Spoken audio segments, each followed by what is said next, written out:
for the Black Life and Culture Committee. On behalf of the committee, we would like to thank you for coming out this evening.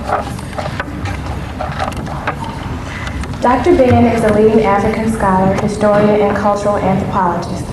Dr. Ben was born in Ethiopia to the Beta Israel nation, which is a very Orthodox Hebrew community in Ethiopia.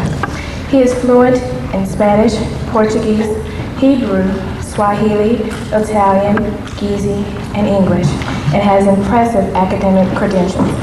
He holds a master's degree and a PhD in cultural anthropology and a PhD in Moorish history. He also received a law degree from LaSalle University. Dr. Ben has been a visiting professor on African history and social cultural history at several universities, including Pace University, Columbia University, Teachers College, State University of New York, City University of New York, and the Africana Studies and Research Center of Cornell University. Dr. Ben has advised the government of Zanzibar in African history and related affairs. He has also written over 28 published books on Africa and its people, including Africa, Land, People, and Culture, Southern Lands, and Black Men of the Nile and His Family. He has also written a 6-volume encyclopedia on Africa.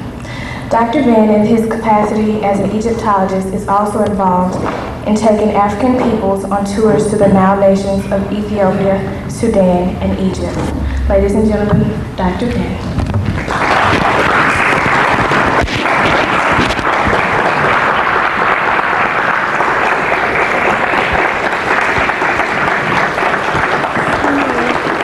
Do you feel comfortable with it being?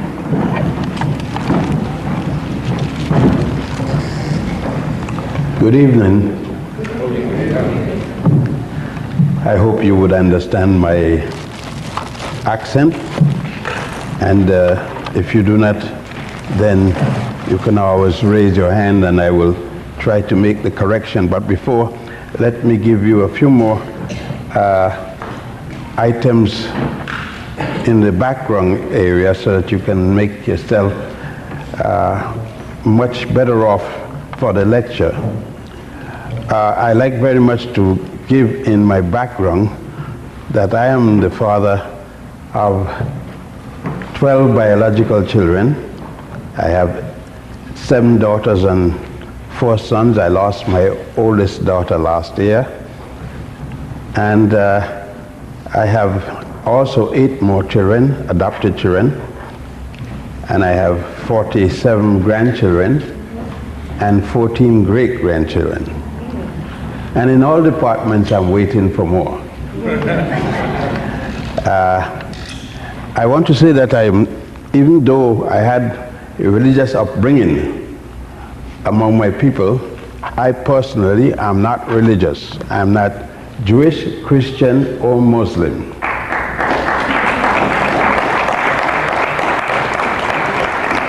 I find religion to be a hindrance in my way, and because somebody always wants me to endorse his particular philosophy and one side or the other.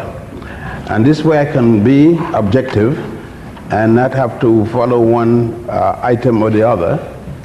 Because when you speak of religion, nobody takes into consideration that before there was a God named Jehovah, and the Adam and Eve story, mankind almost everywhere was practicing some other religion than that. And the people who wrote the Torah, starting with Abraham himself, was nowhere wrong. Before the 13th dynasty, the Egyptians were in the 13th dynasty, and they could not have built a single pyramid because all the pyramids was built before the first Jew, Abraham, was born. And other such things, and the Christian religion didn't start till 1996 years ago. And of course, the Muslim religion started 622 years after that. And when you look at even the concept that Moses gave the world, the 10 Commandments, you could find those 10 Commandments plus 32 more in the Egyptian Book of the Dead. 3,000 years before the Ten Commandments. So you see, I had to remove myself from any tie to people's belief system. Do I believe anything? Sure, I believe a lot of things, but they are based upon some experience I may have had. I may be wrong in the belief, or I may be right, but I don't believe there's any such thing as an infallible belief. The mere fact that it's a belief is subject to all kind of problems. I want to speak to you tonight, therefore, in a manner that we can exchange, when the question and answer period comes, our free thought on anything that I've stated. If I do not know during my delivery, I will not say it. If I do not know during your questions, I will tell you I don't know. If you don't like the fact that I don't know, later for you.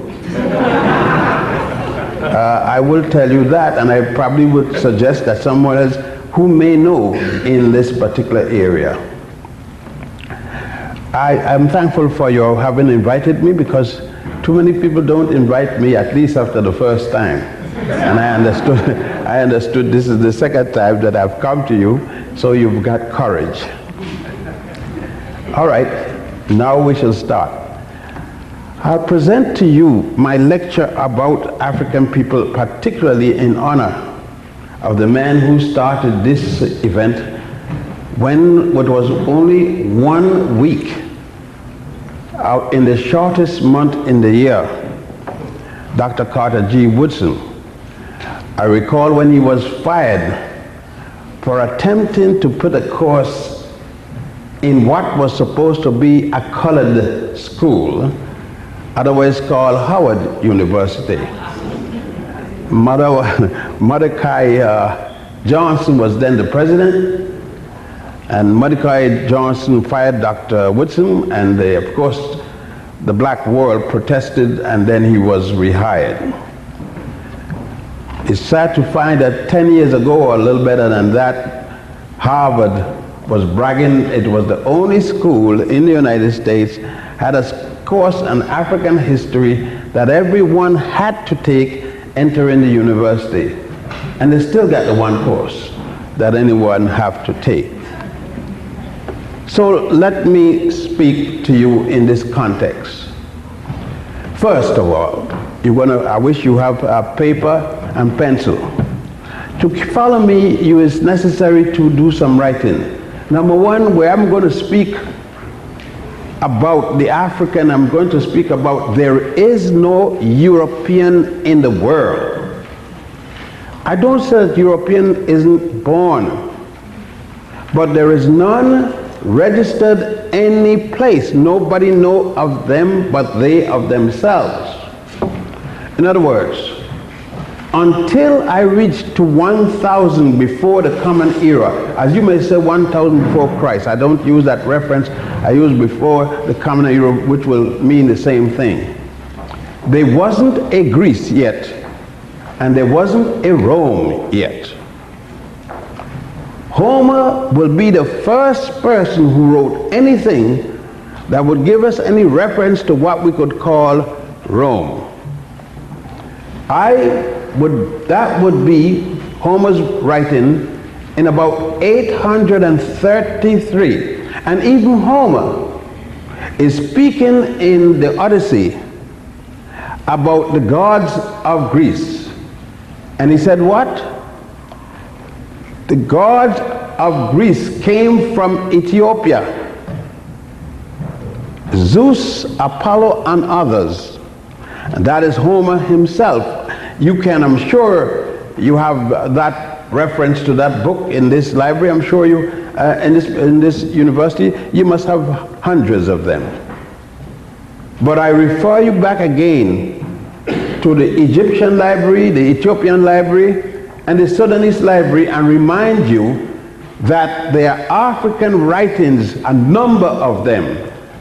The last time I counted, we had 37 indigenous African languages that are written.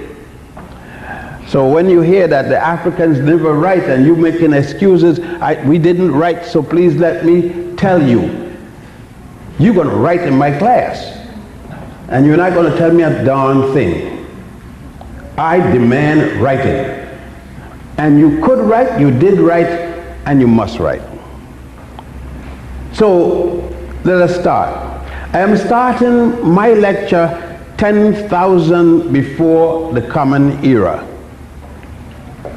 That would be at least 7,000 years before Adam and Eve.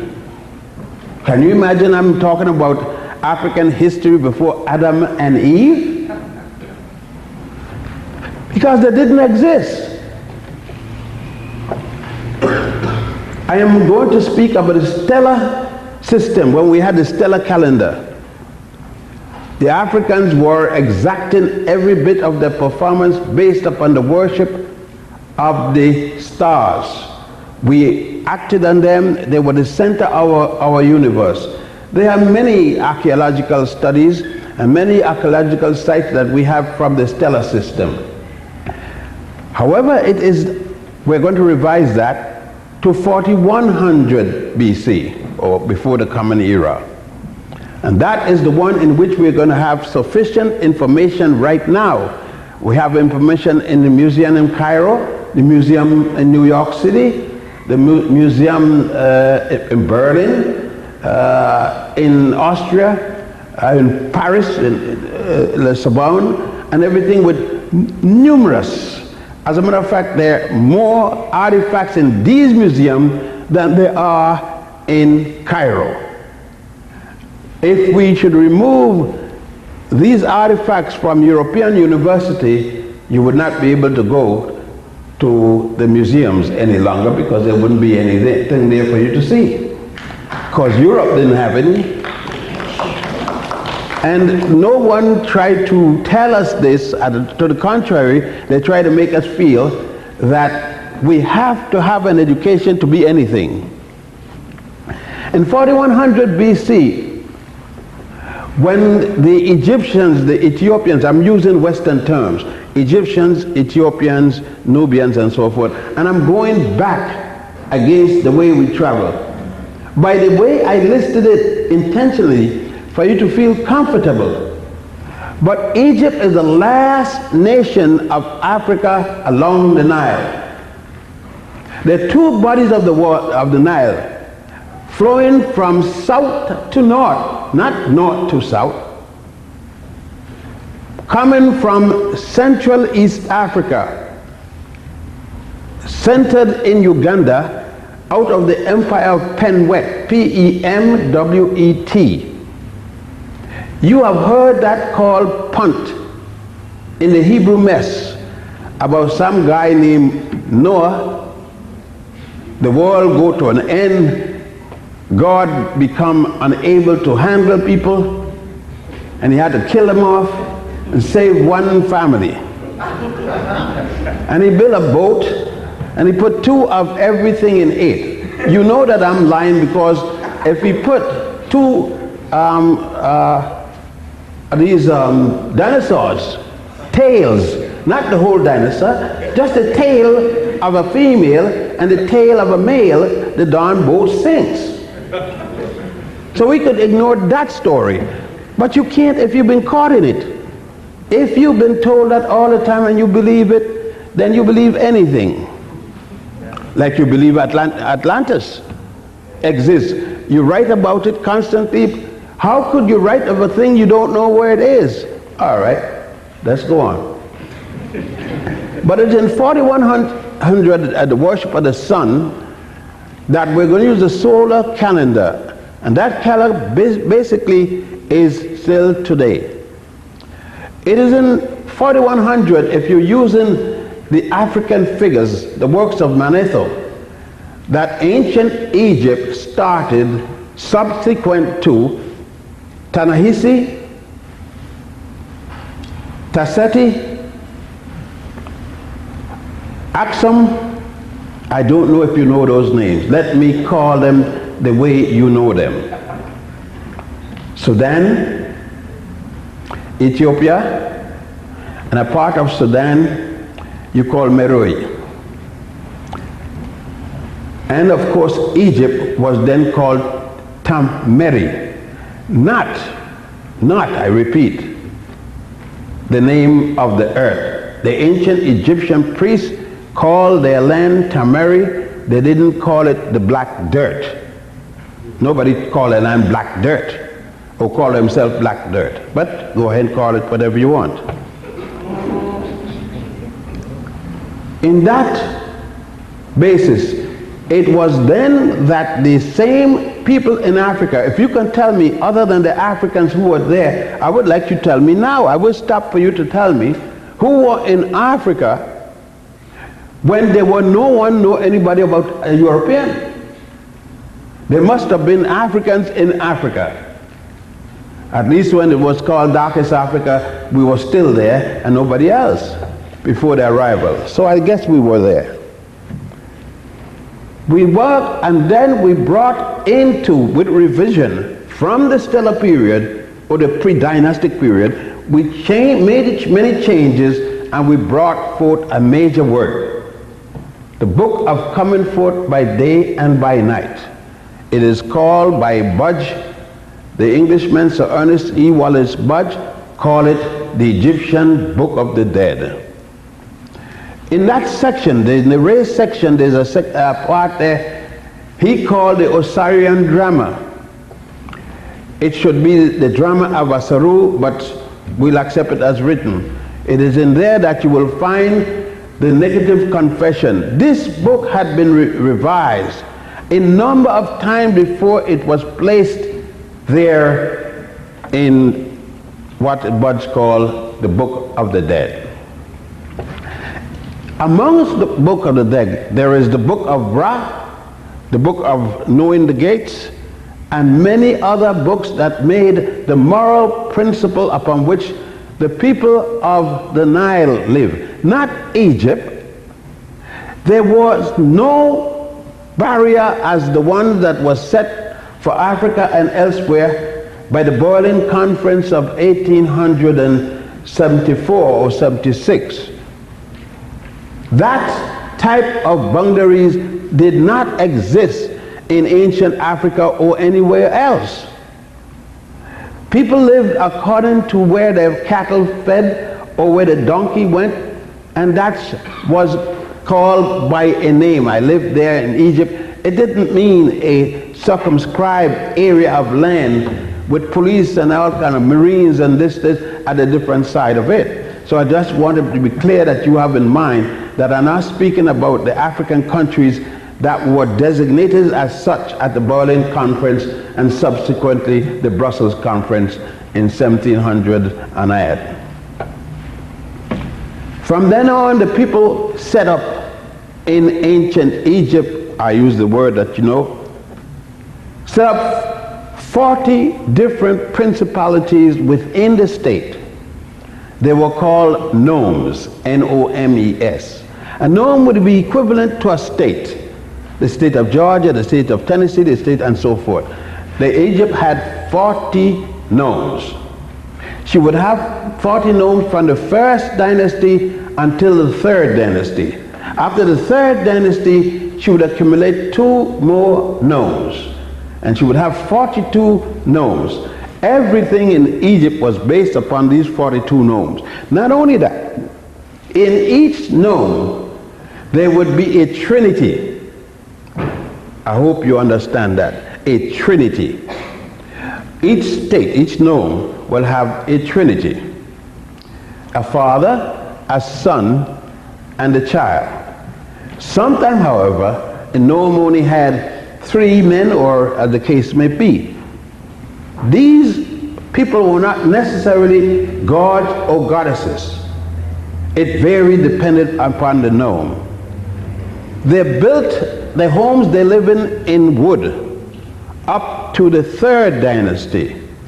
The revolution is going to take place against Egypt with respect to the other states along the Blue and White Nile. Let's quickly find the Blue and White Nile. The Blue Nile comes out of Uganda, Ethiopia. It comes out the Tisiti Mountain and into the Lake Tana, and then it flows southwest. The White Nile comes out of Uganda, which was part of the Buganda Kingdom, and part of Penwet, it flows down towards Tanahisi or Sudan. The White and Blue Nile meets in Khartoum, the capital of Sudan. There they continue to flow further down north. And at Atbara in Sudan, they meet another body of water coming out of Ethiopia, the Ethiopian highlands, called the Atbara River in Atbara, Sudan. They meet there, and the last time any extra body of water met, from there on, that is called the Nile. Understand? The White and Blue Nile, repeat, meet at Khartoum. They join and continue their meet at Atbara with the Atbara River coming out the highlands of Ethiopia. From then, no other body of water meet, and that body flows from there into ancient Nubia, Tanubia, or Tanuba, into ancient Tameri, and then into the Great Sea. The Great Sea is today called the Mediterranean. So you understand when I say the Blue Nile, the White Nile, and just the Nile. There are three different bodies of water. All right. And under society, they continue to build as ordinary. Those people introduce a concept of writing by taking the papyrus plant, finding a way in which to mend it, because they had the writing and it was writing in stone. It was very cumbersome to carry around.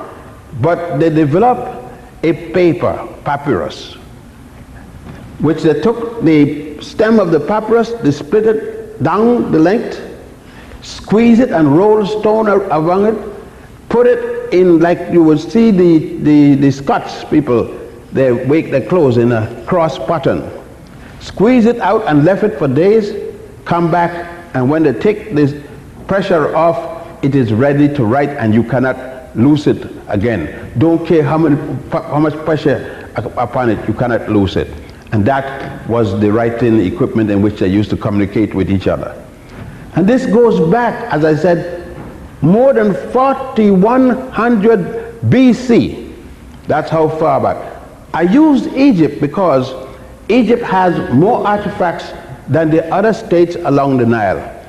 Now we are finding, however, much more artifacts in Sudan as well as in Ethiopia. Why? Because now the Sudanese government, a new Sudanese government, and the Ethiopian government, a new Ethiopian government, are taking complex attitude towards their own culture, and they are doing their own investigation. I am trying to do whatever I can in the area with them.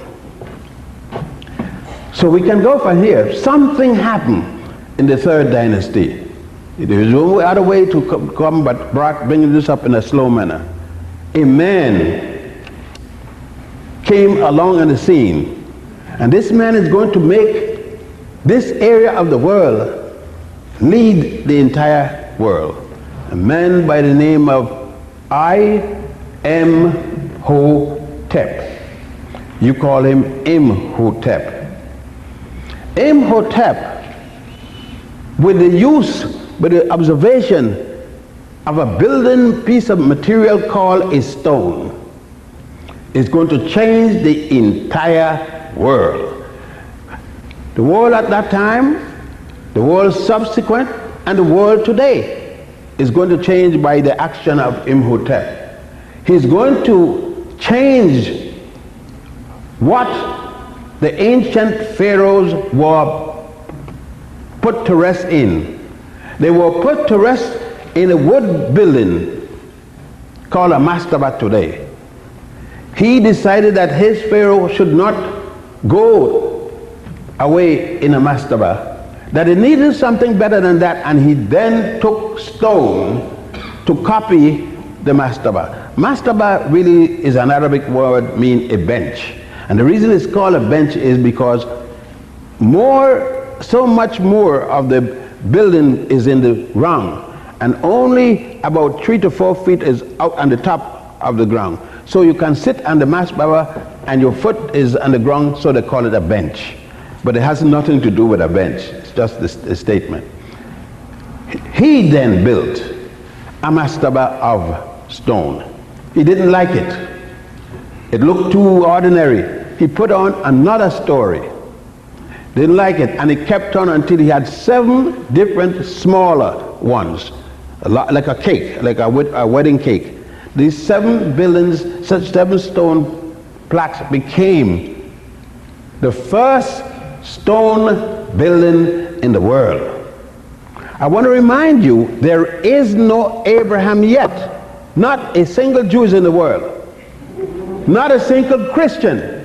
Not a single Muslim is in the world. When I get there, I'll tell you, I ring the bell and tell you, okay, Muhammad is coming now, Jesus Christ and Pantius and Botius, and so you could get it, and then raise hell after that about you being the only right true religion. Now, Imhotep not only built that, but every pyramid must have a complex. It must have a walkway, a runway, enclosed walkway, built of stone.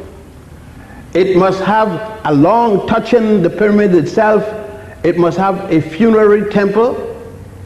At the end of this walkway, or causeway as it is called, it must have at the end of it a valley temple, because it must go down to water.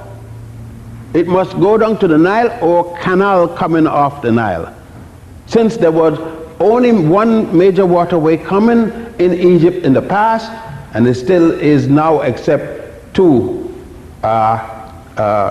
oases like the Fayum and Siwa. He then built a number of other buildings, false buildings, that when you open the door, behind the door are pits of 60 feet deep where you would fall in. So that you've come to steal, that would have been your prize.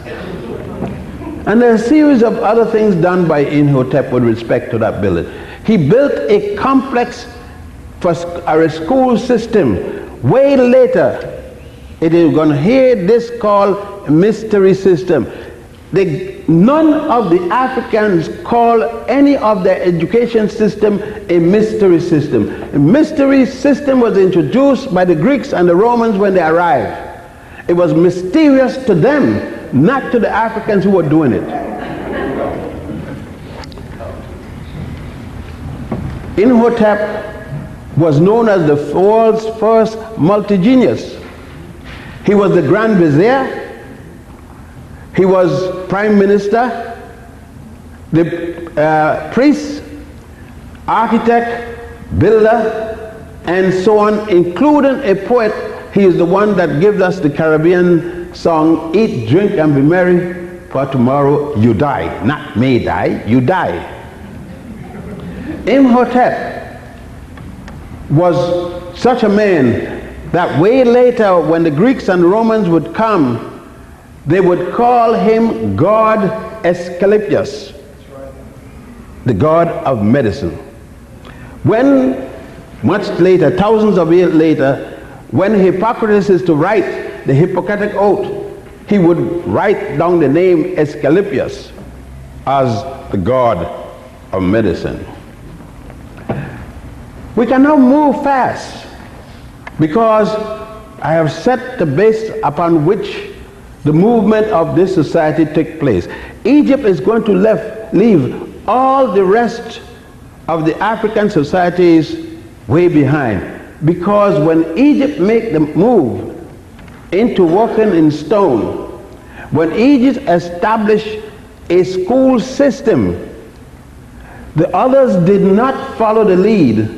Therefore, young Egypt, the youngest of the nations on the Nile, the last nation on the Nile, is going to go ahead of all of the others in most of the things that they would do.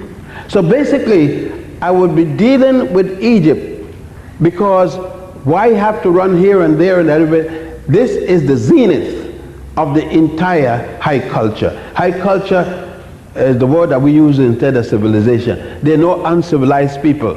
People differ in what they do, in what they like. If people like people to eat people, there's nothing wrong with it. You don't like, but that is nothing wrong. You eat things that they don't like to eat either. So that's your taste, and they got another taste bud. If people have 4 wives instead of 1 wife, there's nothing wrong with that. That's their culture.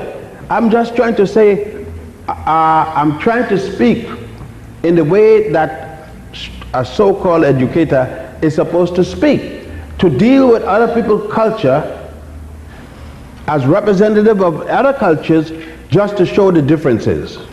Now, what took place in the education system, that they set up a school system in Egypt for training of the priests. The priests were the head of the system. For example, only 10% of all pharaohs, that's the word pharaoh means head of the great house. It was necessary to make a distinction between a pharaoh and a king, because up to the beginning of the dynastic period, they were called kings. After the dynastic period started, they learned to make a distinction, and thus they would call them pharaohs. And it means the head of the great house. By the way, the great house was called Memnefa, the White House. Actually, the White House. And do you know what were the colors of the flag? Red, white, and blue. Yeah, still come to Egypt now, you will see it. I'll show you all over these kinds of colors. I'll show you how they were used. And the black and green was used for state funerals. red, black, and green. However, this went on, and the priests became, in fact, upon whom the society rests. Because many pharaohs, most of the pharaohs, only 10 to 15% of them knew to read and write. It was the priests, a handful of pharaohs, went into school where they were youngsters. Their father put them in there, and they left because their father died and they became the king or something like that. No women were in the mystery system, and we make no apologies about it. That was our system. The Africans had established for themselves along the Nile different methods of dealing with family life. Family life was prescribed. In other words, a man knew when he woke up in the morning what he's going to do when he come out of bed from till he go back to the bed. A woman knew what she would do. She knew what clothes she would wear. He knew what clothes he would wear. And there was never family argument about things to be done, because the society knew just what it is to be done. And that was never a problem. As you have now the man and the woman arguing who's going to come home and cook the food, who's going to do this and things. We didn't have that. We knew who was going to cook the food. There was no question, because no man was going in with any man and no woman was going with any woman. And so we didn't have that. We didn't have prostitution, because they, like now, up to now, take for instance Egypt, you can't leave. If my mother was alive and I wasn't married, I could not leave the house and establish my own house. As long as my parents are alive, I got to live with my parents. Don't care how old I become. So that was the difference in the society, and that remained that way until the colonial system, in which the European powers captured us by fighting and took us over, and after that just run amok all over. You would think that we sent for Europe and tell them, come, we're waiting to be slaves, and then they came and take us out, and we were slaves picking off of a tree. We were independent Africans who had lost wars. And first we lost the war to the to the Arab Muslims, and it was 700 years later that the Europeans entered that field. So let's tell the whole thing like it is. Because some of us are teaching about Islam is the religion of the Africans. Islam is the religion of the Arabs. Got nothing to do with being the religion of the Africans, because they took some of the principles of the Africans' work and adopted them. Don't make them Africans. So we got to say Islam is no more African than Judaism or Christianity. They're all three foreign groups. Even though one of them started in Africa. Christianity started in Alexandria with Pantius and Boetius. And unfortunately people speak about things and don't know it at all. Now, what makes the thing is the education system. Because it took 40 years. These men set up a system that took 40 years from age 7 until age 47 of education, and then they were able to go out in charge of different sections, and they were called priests. The reason it worked so efficiently is because the oldest member was the head of the priesthood. A man became a priest and remained a priest until the age of 70. The reason it's 70 because most men around 70 start to show decay in the mental capacity. You call it senility. And so to avoid things, the man remained, but only certain jobs and certain responsibilities he had. And that was instituted there. But he had to be circumcised at the 7th birthday. There were no exception. Every man and along the ancient Nile, from Egypt all the way to Buganda, what is today Uganda, had to be circumcised no later than 7 years of age, and definitely for the system. The child was then carried to Saqqara, and in Saqqara was the first place that education system started, the person who founded it being Imhotep. What the system developed was medicine, mathematics, science, engineering, and what you would call today the 7 liberal arts. It's from this point that the African projected the building of pyramids as a use of the farmers. The farmers built pyramids every year.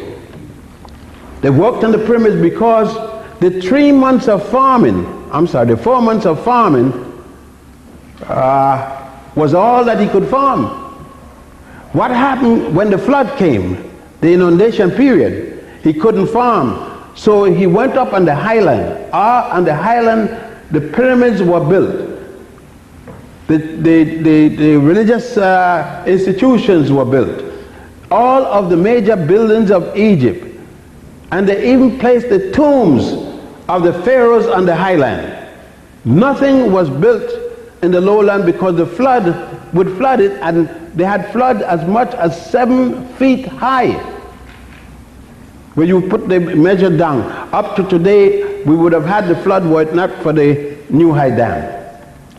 With all of that done, they then built a total of 91 pyramids throughout Egypt, mostly in the area starting from Giza near Cairo. By the way, there's no pyramid in Cairo. Stop saying the pyramid in Cairo. There isn't one. You mean Giza, and that's on the west side of the Nile, across from Cairo, and the east side of the Nile. They built those pyramids, and each taking different dimension for the most part, and they run in an area of about 10 miles from one to the last one furthest away. And those pyramids, most of them are, with our 62 of them, you can still see. The others have been totally destroyed by the incoming Arabs and the Christians. They use these pyramids and other structures, a kind of a ready-made place for getting stone. They would cut down. When Sudat was there, Sudat finally, for the sake of tourism and money for the cabinet, for the treasury, he issued an order barring everybody from taking away the stones from any of the shrines. So now it's illegal, punishable by long term to remove anything from any of the shrines. Thus, it became, because the Arabs who run the country, their religion is Islam. It's 60% of the 80% of the population of Egypt today are Muslim, including the indigenous people who they met there and became members of Islam. 20% of the population are Christian, the majority being Coptic Christians, and the rest of the people are of different religion, and a handful of people still worship the old worship of Amun and Amun-Ra. The people built, mummified the high people in different degrees. From the king, the first mummification was done, and it took 75 days to mummify a pharaoh.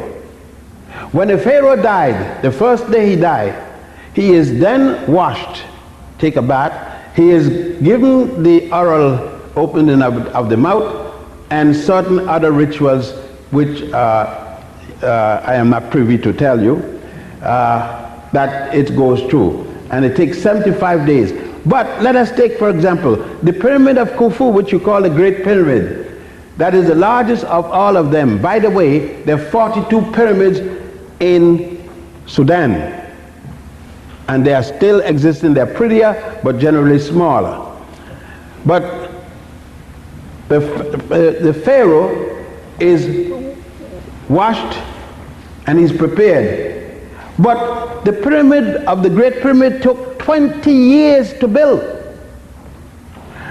And the Great Pyramid was built in 2800 BC. Abraham, the first Jew, isn't born until about 1700 BC. If you're not born, you can't build anything. There isn't any record at all anywhere in all of Egypt, You would have seen, because in every pyramid, in every temple that exists, every pharaoh placed his history, everything he did, the battles he won, the battles he lost, everything is there. Ramesses II even placed when he had a pimple on his face. Everything is there, and nothing, there is not a single statement, and it would have been possible for Egypt to have had slavery for 400 years and none of the exhaustive writing indicate a word about slavery or a picture about slavery. There is pictures of everything. There is picture there of the Immaculate Conception, the virgin birth. Thank you. There's a picture of the Immaculate Conception, the virgin birth in a place called Abydos, the Holy Land. Abydos was called a holy land before Abraham was born. Therefore, how could the Jews make a holy land in Israel, and there's no Israel? Abydos is still there. When you go to Egypt, you can go there. You will see in one of the rooms in there, Isis, which you call Isis, her name is Aset. Horus, which you call Horus, his name is Heru. Asaru, which you call Horus, Osiris. You would see the bird sitting on the penis of Asaru, receiving the holy sperm for the bird, Isis, Aset, to become pregnant by the Immaculate Conception. Your book, Matthew, speak of a version of that, a copy, a plagiarized copy. Let's tell it like it is. All right. Talking about that when Joseph was coming through, he stopped and saw this woman, Mary. He betrothed her, came engaged, had to go and come back in 3 months, and she's well with child. And he asked, what happened? And Someone said the woman is with child.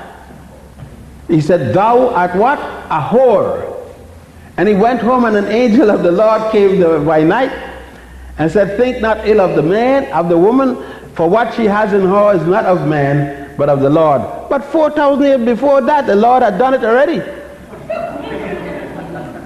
Isis became pregnant by immaculate conception, and you will see all the scene in the stone, dug into the stone, painted in the stone, and you see the first resurrection had nothing to do with anybody dying. And the first resurrection was the story of Osiris. Osiris was killed by his brother Set, cut into 14 pieces. The 14 pieces were thrown symbolically around the world. One piece was thrown in the Nile, which was eaten by the Nile catfish. That's why I don't eat catfish. And Nubians don't eat catfish up to today, because the catfish ate Osiris' penis. And then they were not paid this to make any children. Osiris, the good god, was murdered, and the story goes that his wife took the different gods, Tahuti and others, and they went and found the body, piece of the body, put it back together, but there's no penis. So she had to go to God Ra, spoke to God Ra, gave him the penis, but the penis was dead. He was dead. And so with all the magic, of religion, the penis come back, which he had to hold up. When you go there, you see it. He held up the penis, he started it, and the baby came, and no more babies between the two of them. And you will see the whole scene. You wouldn't believe it, as natural as you could see. Including, you will see how the early Christians and Muslims, how they chop places out of the world. There may be people in here who have gone to Egypt by themselves, with other people or with me, and could tell you about these scenes. That started a major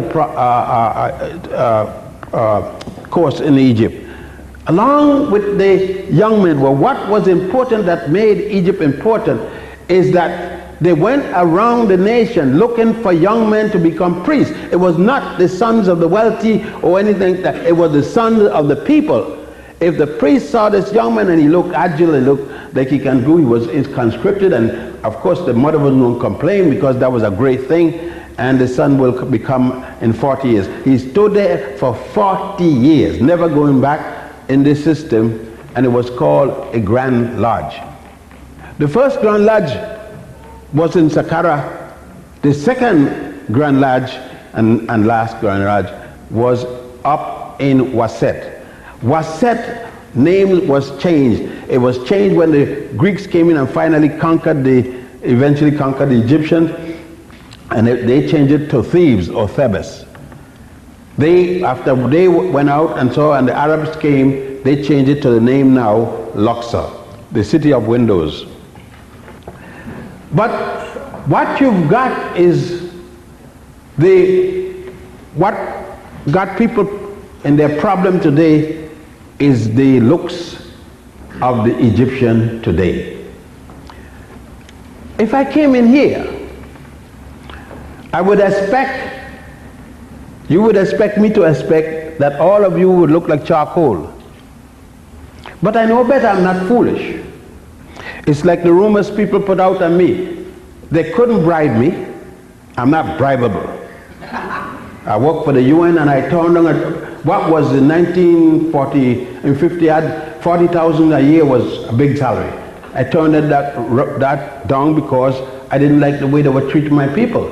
I'm not bribable, not for that, not money. Probably you could bribe me with a woman or something else, but I didn't. Because I'm normal, I don't hide that. But what you have to understand is that the ancient Egyptian people, the priests in particular, at one time at least, were not susceptible to bribes. The people were guaranteed, they didn't get paid for their job. They went into community and the people supported them, gave them whatever they needed to live on. And these priests developed the society as best they could. But when they brought into act mathematics and different science and started to build what other nations did not have, even nations within Africa right there along the Nile, Egypt went way beyond. But when the Egyptians, as I said, started to build, and particularly the stelas, when they built the first obelisk, the obelisk was built because Isis demanded that a symbol be built in memory of her husband's penis. And let me stop here and make this statement to you. There is no indecent word in the ancient language. And we in Africa refer to the sexual organs like we refer to your hand or something. I could refer to my woman's vagina as a hello. And if I said, if I were to ask her, did you wash your vagina this morning? I asked her, well, you wash your vagina this morning? And there's nothing wrong with that. My woman comes and feed her child, take her breast out with everybody here in the house and feed the child. The breast is an instrument to feed. We don't go for pablum and no nonsense like that. We feed the child and don't have to cover it with a piece of tablecloth big as and smother the child. We feed. You see, we are not civilized. The Europeans didn't civilize us yet. And we don't want to be civilized. We don't have prostitution because the one where were the prostitutes going to get the John? The woman had to live home, either with her husband. If her husband died, she had to go back to her mother or her oldest son or what. You could. There were no single people. So you got to understand, up to now, the majority of us does that. But there's prostitution now in the big cities.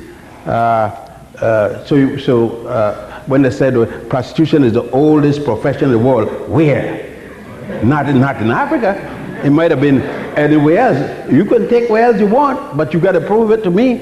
But that in Africa it was. Now, when you see this development, they are developed mathematics, develop in the time of Hatshepsut. That will bring us to 1480 before the Common Era. Planned Parenthood. Hatshepsut, the daughter of Thutmose the first, had her scientists, her doctors develop a suppository to insert in her vagina to stop her from becoming pregnant because she had 4 children and decided it was causing her problem, and she had to be able to have sex and not get pregnant. They developed what is called the Abydos papyrus. It is a method, it looked like a Ludin scarf drop, and that they take the chemicals, put this base, and she could insert it in her vagina before pregnancy. About an hour it melts and it performs a base cover for not practice. Right now, Monsanto and others took it and developed what is called for the diaphragm, which they use to cover the diaphragm so that any spillage don't enter the vagina. That is going back to 1480. There was not a single European state yet, no Greece, because we don't have the state, the creation and the mythology about how Rome came about, but Remus and all that kind of stuff, and the wolf and taking care of this little boy. I mean, but let's go on. And that was not until before 1000 BC. And all of this is going on, you understand? All of the building, you should go and see the largest temple in the world. They built the largest temple, and that was done by the father of Ramesses II. His name was Sataiwan. Sataiwan died in 1298, the 19th dynasty. He built the beginning of what turned out to be the biggest temple in all of the world. You can take St. Patrick's Cathedral in New York, St. John the Divine, the one in England, and the Vatican. Take them all together, put them side by side, and this will put them in this temple. You know, go and see for yourself.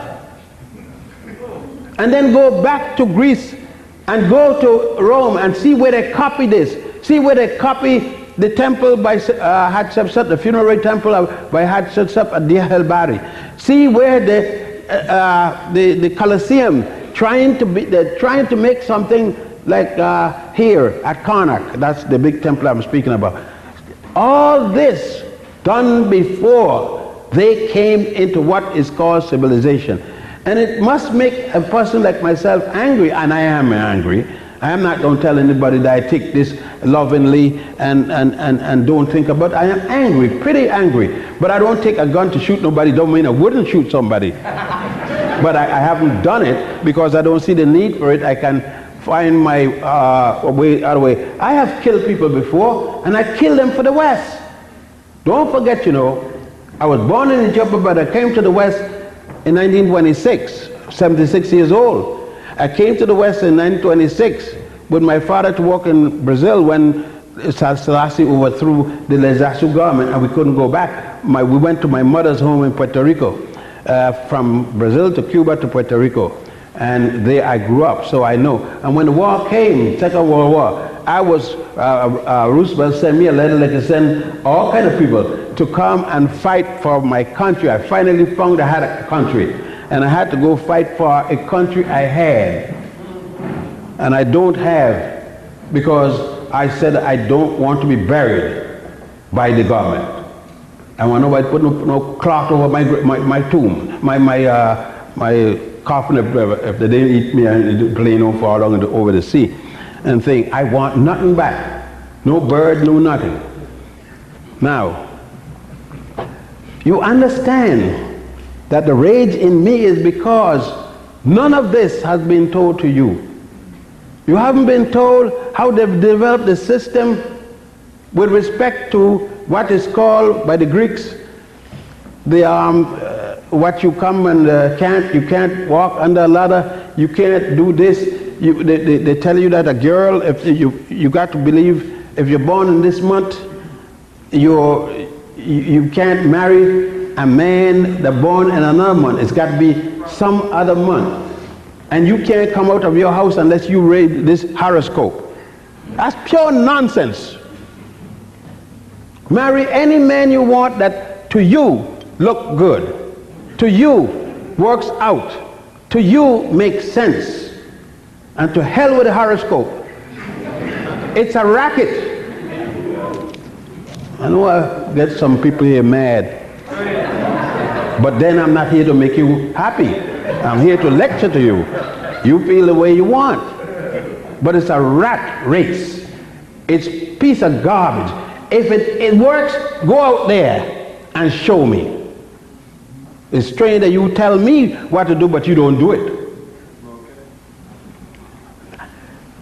We have to understand that when this science, when the Arabs came through and they came into Egypt, pick up what the Egyptians had, continue west in northwest Africa, and they came to Morocco, what's then Mauritania, with the Moors, M-A-U-E-R-S, before they became M-O-H-R-S, and other names, M-O-R-O, depending if you went to Spain, the Moro. Before any of that, when they were just plain Africans, when Dahia, the queen there, the African queen, fought the Arabs for 13 long years because she couldn't give up the North African religion. The same religion that Augustine will come later. Same religion that Augustine and others, the three nobles of the Christian church, would come. That the Moors carried into Spain in 711 what they had learned at going into Spain with the other Africans that lead them, including Tariq, General Tariq. And they're led by Admir. None of this is in your textbooks any place in the United States. There is not a single school, not a single university teaching any of this. They don't even teach about Imhotep. And they still teach that Hippocrates is the father of medicine. And now there is no excuse at all. They know the facts. They knew it long before, but at least they know that others know. They know that you know. And they continue to teach it. But we have, as it says, someday will come. There is a tomorrow. And nobody could stop tomorrow. Even the preachers that tell you about hellfire and all of that can't stop. About that hellfire, like I talk about it, the ancient Egyptians had a little a spigot thing that they would put in the grave, and they call it hellfire. And it's a place that they used to put you to test you. It got nothing to do with people going there and staying forever and ever and ever. And then when you burn and you cook, there's something stick you to see if you cook enough, and then throw some non-cooking stuff at you, and you start to cook again. Pure damn nonsense. I mean, people mad with me for bringing their eye, opening their eye to see that hell is a bottomless place full of fire and brimstone. If it's bottomless, how the hell is full? How could it be full of fire and brimstone and it's got no bottom? But let me continue. With the development of Egypt in the various areas that they are, and you notice that most of 80% of the obelisks that was copied from the first one are now in the Vatican. They were taken out of Egypt. The one in New York, Central Park, the Masons brought it there, and they call it Cleopatra's Needle. It is the obelisk of Thutmose IV. It's written on it. There's one in London, the one in Paris, and many other states, but the vast majority is at the Vatican. And guess what happened? They now put a cross on each of them, as if Christianity had anything to do with this, and these are 4,100 years at least older than Christianity. You see, when we talk about the Africans, you assume that they're going to do something for you. But they're only going to do one thing for you: play another basketball game, get O.J. Simpson to run a thing. Well, look, by the way, since I said O.J. Simpson. No, I got to stop here. Because, you see, they couldn't fight me. And since I'm not purchasable, they got some little women here, I call them women for the want of another word, running around saying that I marry a white woman and live in France. Can you see me with a white girlfriend, much less a white? I talk to white people, and they talk to me. We are good friends, and that's the way it stopped.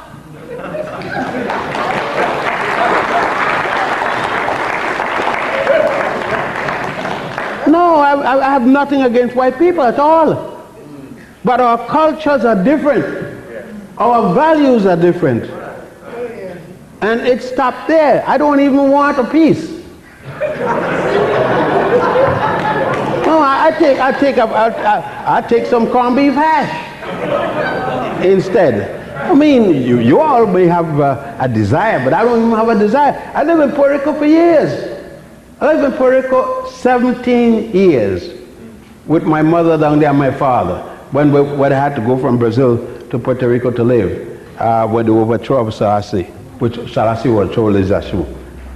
What we African people have to understand, and I see on the TV young black men coming on TV and got 3 women pregnant on the TV. Not one is older than 18 years old. And they all think it's funny until this white man gets angry. I hope that he don't mistake me for one of them.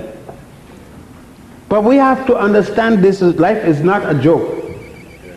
Life is stated to us what we have to do. And the reason I am so sure of what we have to do is the fact that I've done so much research in the past to know what we did and what has been denied.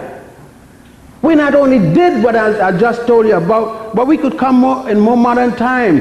Who built the first university in all of Europe? The University of Salamanca was built by the African Moors. It still stands in Salamanca in Spain. When all of them came from England to study mathematics in Spain, it was in front of African teachers, Africans who took on the name such as Alfonso Niño and Pietro Alonso Niño. The Niño family, this African family, was in charge of all shipping, whether it was for military or for civilian shipping.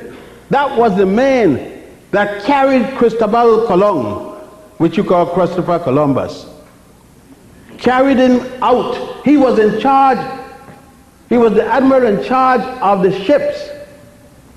And Salem, Columbus was in charge of the expedition and sailed not one ship. That's why the Spaniards put him in jail where he died. He was interested in gold and exporting Christianity. We have to look and examine. When the Africans were brought eventually to the west, to the island of Hispaniola, that island is now called Haiti and Santo Domingo. That was in 1485. What do you think happened until 1619 in Jamestown, Virginia, or 1620? Where do you think the Africans were all this time? Just coming across the Atlantic till they reached America? Like hell. They went to the islands of the Caribbean, lived there. Many of them became professional down there also, like they were professional home. As a matter of fact, the men who were coming on the ship were going to holiday, vacation, to England. They were all professionals and one was a physician. When they were turned over here, because the boat had no food and things, and they were turned in for to get provisions, they were not made slaves. Isn't it strange they don't tell you that those first 13 were not made? They were not made indentured workers. They worked, but they weren't indentured. It's after that they saw their work that they also became indentured. And now we're talking about the British system. There's still colonialism. It was not till years later that the British can fight themselves with one fool by the name of Addict. Slave fighting for his master. And nobody asked him. And got shot the right place where he sits. You see, you got to think and go back into history to find what we did and why today, from 1620 to 1996, we are still coming and asking why. Why, you ask why? You know the answer. It is not because you're black. A lady told me the other day, they don't like us because we're black. I said, no, they don't like you because they're white, not because you're black. There's nothing wrong with me. Like the other day, one of my little grandson, because the children all grown up now and they're gone, one of my little grandsons came and he says, Granddaddy, Laurel is the black sheep of the family. I said, yes, son, and equal you too. He said, I said, the black sheep of the family. I said, yes, and you too. He said, but how could I be the black sheep? I said, you ever seen yourself lately? Look in the mirror. He said, well, Granddaddy, I don't understand. I said, son, if you weren't black, you wouldn't be in this family. And therefore you are a black sheep. But Granddaddy, black sheep are bad. I said, it depends on who said it. The black sheep is more precious. There are very few of those. And you happen to be a good one. You're lucky to be the privilege. You came from a black sheep. That's your mama and your grandmama and all of them and a line of grandfathers. You see, it is what you say about yourself. It is not what others say about you. You determine what you're going to be. No man set for me his agenda that I would follow. I have my agenda, and when he says something, I match it against my little dictionary. Does it fit? Sometimes I don't even tell him that's not right. I just ignore him. Because you must have, a man gave you an agenda. Edward Wilmot Blyden,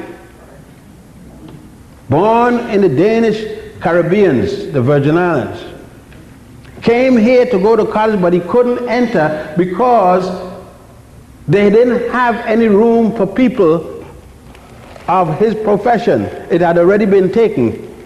He wanted to be an anthropologist, and blacks were not getting degrees in Egyptology. No school was teaching a black to decide what race is. And so he left and went to Liberia and became eventually the president of the College of Liberia. Not only that, he's the man that wrote Christianity, Islam, and the Negro Race. And he said in many of his books that the black woman is so special. There is no other woman in the world she has to follow to decide what is beauty.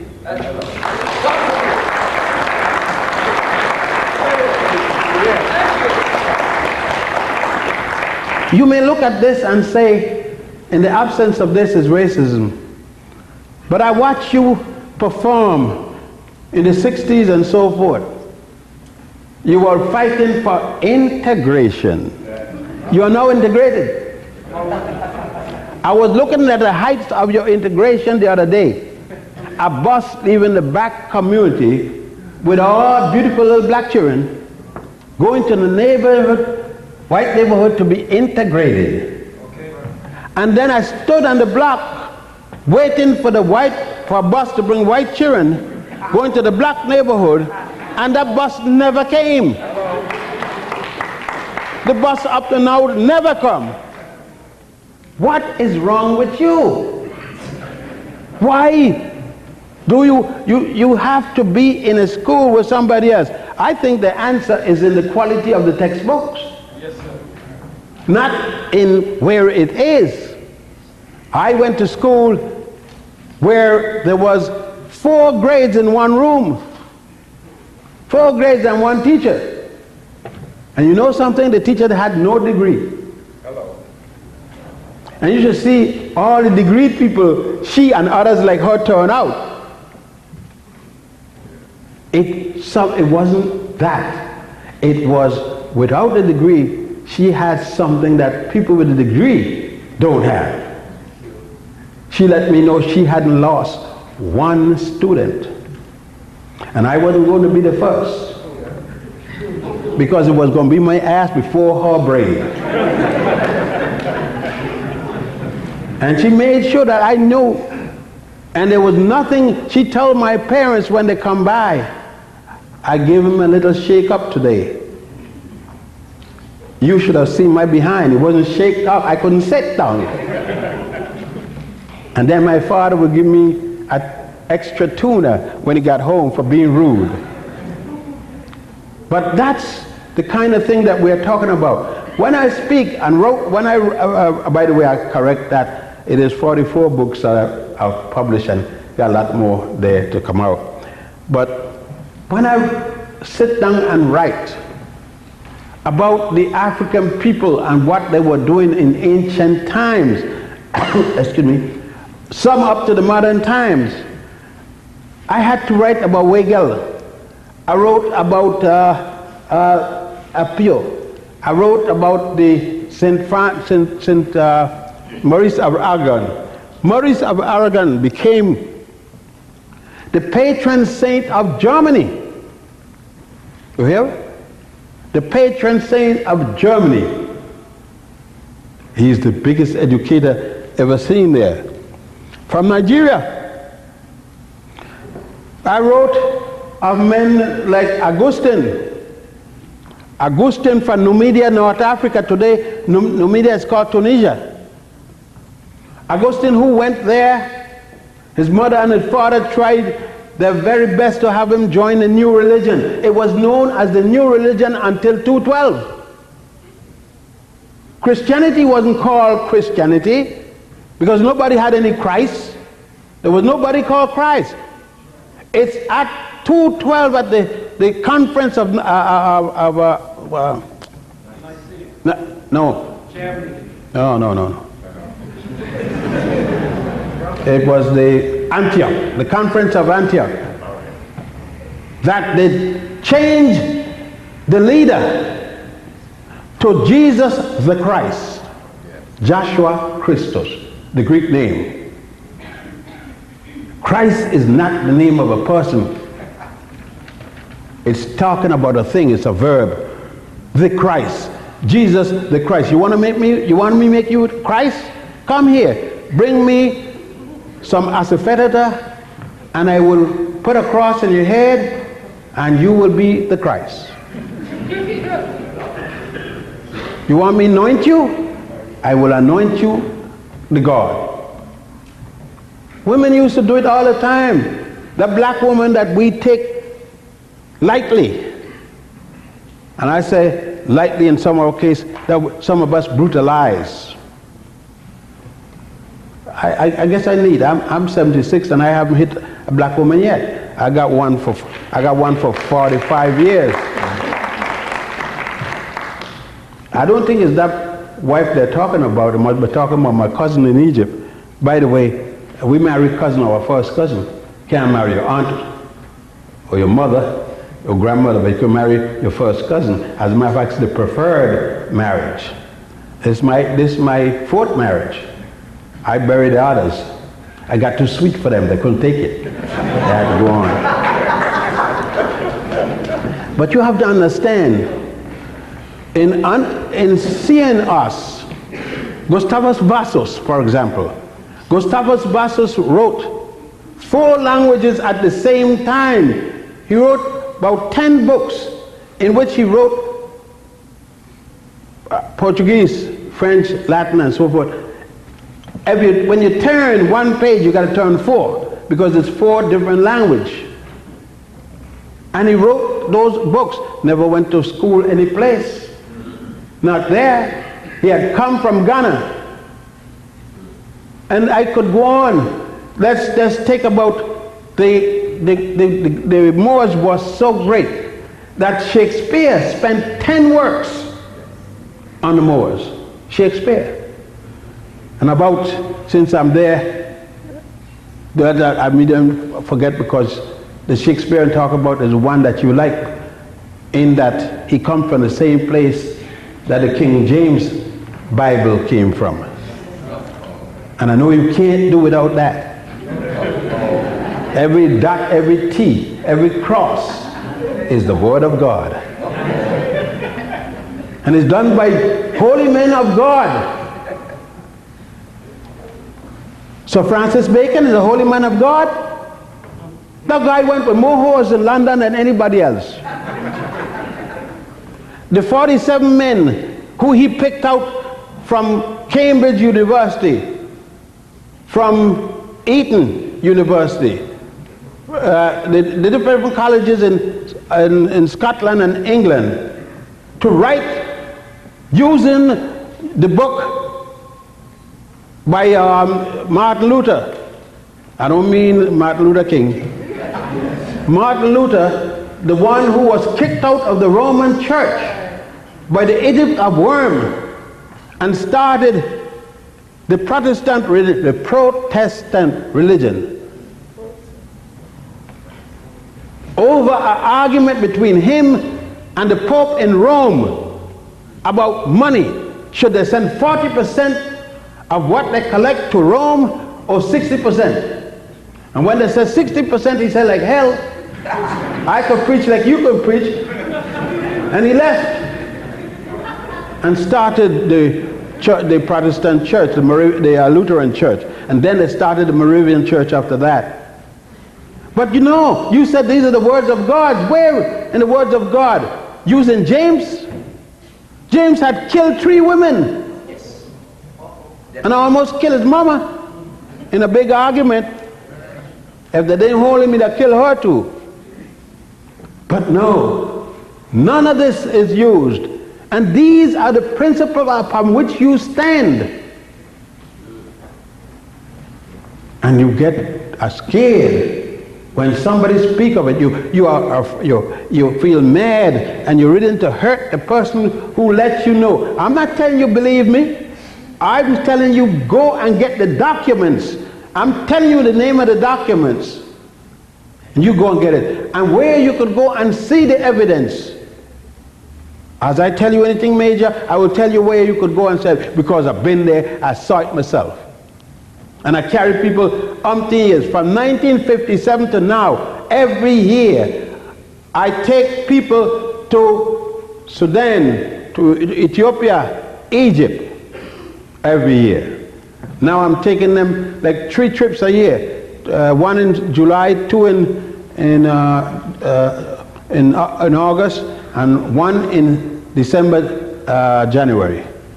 The December, January is Egypt, Sudan, and Ethiopia. But you have to go to see. You got to go to Aksum to see the kind of buildings that the ancient Ethiopians.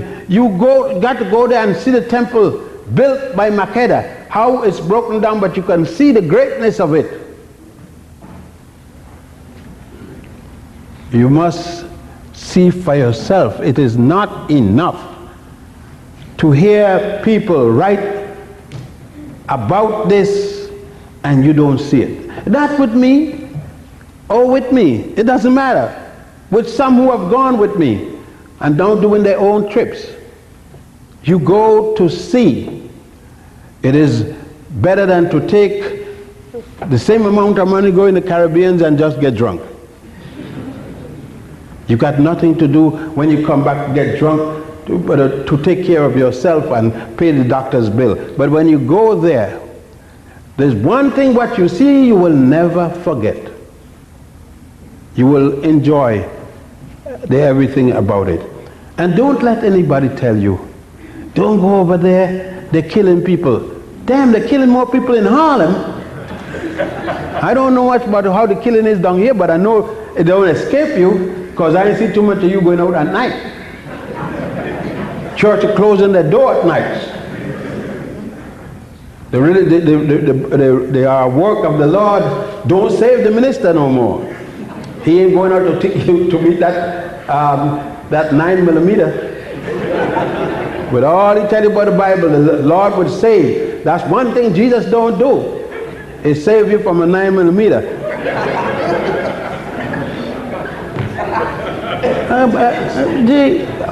We got to talk about it. And the same thing go for Allah don't do it. I mean, when you going to grow up? A man went from Mecca, from Arabia to Mecca on a carpet. How did it take off? Where the motor? He passed gas and the thing went off?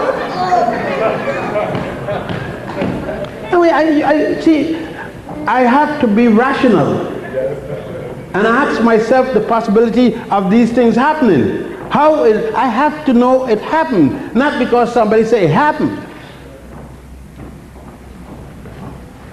And you have to do the same. But if you expect on this day to hear nothing but some people, the scores of a certain guy who went there, how fast he ran, how fast he danced, and so what the hell does it mean?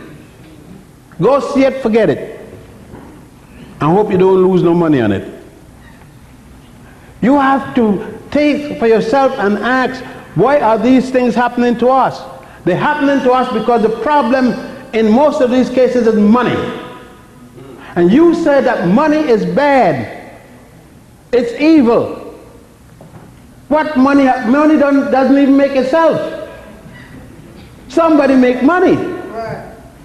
And if you don't have money, you're going to be sleeping in the street. So you need as much money as you can get. It is up to you what you're going to do with it. Don't run away from money. You need it badly. I could see. I come here and heard that I asked him about Pascal. Why am I going downtown? I want to go to Pascal. They said Pascal is closing up. Closing up? Why? This is the third hotel I've been coming to. I heard it's gone out of business by the time I come back. Why? Because you can go now and integrate and spend your money you don't spend with black people.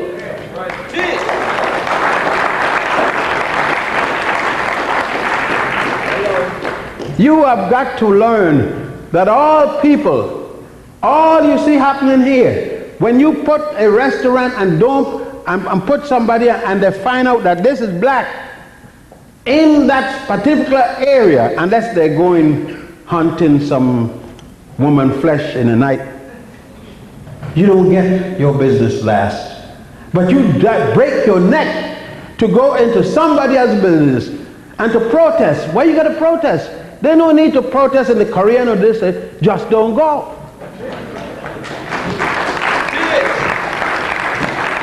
And support one of your own when you come. So I'm saying that it's necessary to do all kinds of things to me, hoping that I will stop. It can't stop me. It's been too late. I understand that when I live in the Harlem community and when I came to the United States, first time I came here was I was going on my way to Spain in 1939. I knew then, and by the way, so that you don't get the wrong opinion about my family, nobody in my family was a king. I didn't come from king like all of you. All of you, my family come from kings and queens. You're lying. I mean, tell the truth. Your family came and you don't know where the hell they came from.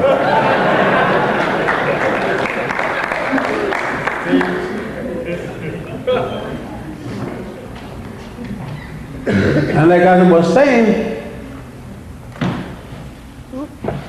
with the people who came, the salt of the earth, and some were in the royal family, no doubt. But by the time they come back, who knows? And they're dead and gone. But those honest people built when they came. And when you can see the result in Harlem, as the people came to the north, they worked in these Hebrew houses and things, and they built bi-little houses, and the Roman houses became theirs.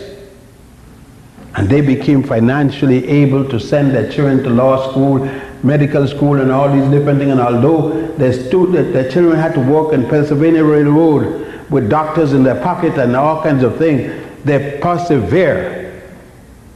And today, their great-grandchildren are the scientists and the other things in the society. But one thing, we have to put our hand across the sea. Everybody else is doing it.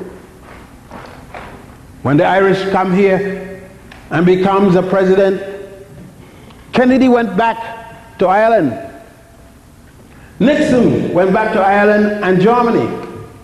And others went back to the various places. They didn't forget that, and that's the highest title they could have in this land. But they didn't forget home. They went back. Instead of that, we are saying, I'm not black, look at me. Where you see the black? Where you see the white on them. It's strange that you find them to be white, but you don't find yourself to be black. Nobody's doing you, but you're doing it to yourself. There were a time when it was done to you. It is not done to you like you saying anymore. Your grandma, great-grandma, yeah, they caught hell with the knives and the swords and everything. But now you are not catching the hell, you're only saying it. I'll tell you like it is. You may not like me for it, because I'm not coming and telling you I'm somebody. What the hell you a damn fool not to know you're somebody? them kind of talk that Jesse give you and all kind of political talk, don't go with me. You need something other than that. That's right. Something dealing with reality. That you got to be in politics to do something. That's damn nonsense. That's right. You got to be in politics if you want some hard-working people to support you. You got to be in politics and rip off a little bit out of the top. We need to own our own businesses. We need to respect our women. I was talking about that a few seconds. It is deplorable. The amount of sisters with busted eyes and busted jaws and busted mouth and kick in the belly and all kind of thing, pregnant, and done by black men. And then we want a black woman to love us under that condition. If you get a bunch of lions coming down the street and a sister coming down with 3 feet of snow on the ground with the lions running there, and one black man coming down with a car, the car is moving, she'd take a chance running with those lions. She got a chance of getting home. But she don't want to be raped. She don't want to abuse. You know, it sounds like hell. Or it looked like hell to go to the welfare department and look with the mothers without fathers. To go to the school graduation and you see nothing else but women. You're lucky if you see 2 men in the whole building. They may be just teachers. What happened? What kind of work did I have to do that's so important that my child is going to graduate today that I am not going to be in that graduation building seeing my child graduated? It's not good to jump up to marching all over to Washington, D.C., flying. 1,000 march. 1,000 men marching. For what the hell you march? Tell me. You march now. And what you doing? Where is the money? Who got the money? What you doing with it? What are you building with the money? I went to atone. Atone for what? They know you. Everybody know you. You all know you. And know that all they have to do is tell you something sweet. And there you gone. You do it. Home brother told me, I wasn't here with the march. I was in Egypt at home. And I had just finished thing, and I came, and the brother said, Brother Ben, you been to the march? I said, which march? He said, Washington March. I said, no, I wasn't here. He says, man, you miss a good thing. I said, what they give out? He said, they didn't give nothing, brother. I said, what you had to give? He said, all the asked is for $1. I said, you walked there? No, man, we took the bus. How much you paid? I said, no, you paid at least 40 plus 1, $41. Did you eat? Yeah, I eat food. Say, okay, that's $50 and so forth. So $50. Now, if you had given that to one girl in Harlem, just give her $50. Say, I like you and everything. She'd have been looking for you for months to thank you for the $50. Now you went all the way over there for $50. Nobody give a damn if you came, don't know your name and nothing, but you spent $50. And you feel good minus $50.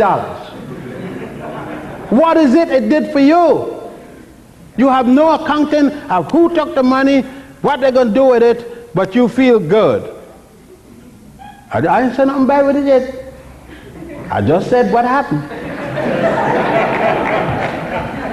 I just said, what are they going to do with it?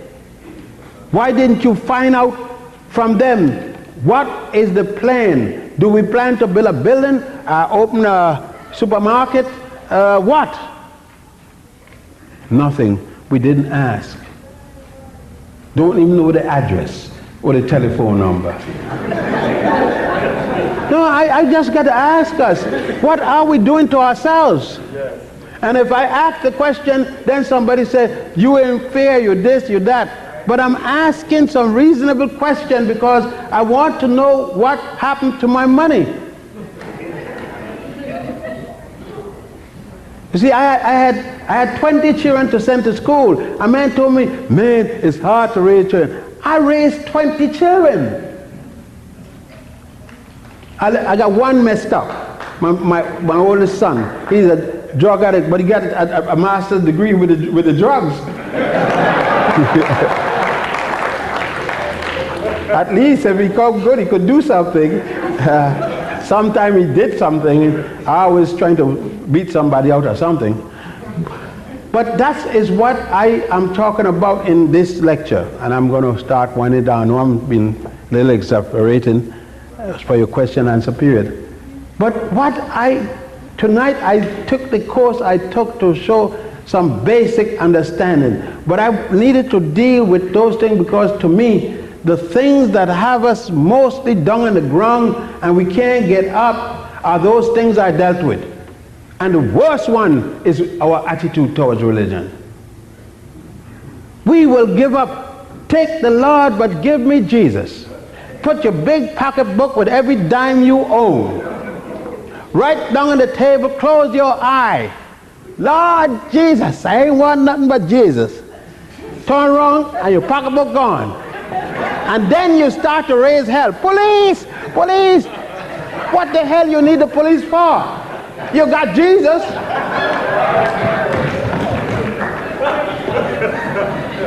You done said take the world and give me Jesus, so the guy took your pocketbook. You don't need it. Now I know that don't make sense to you, but you just did it. And you do all kinds of things like that. You got something wrong with you, and a physician is a specialist in the area. He's speaking with you. You leave him, go to the minister. You go for a storefront minister. Can't help himself. And he going to tell you what the Lord said. Where we cite in the book? Revelation.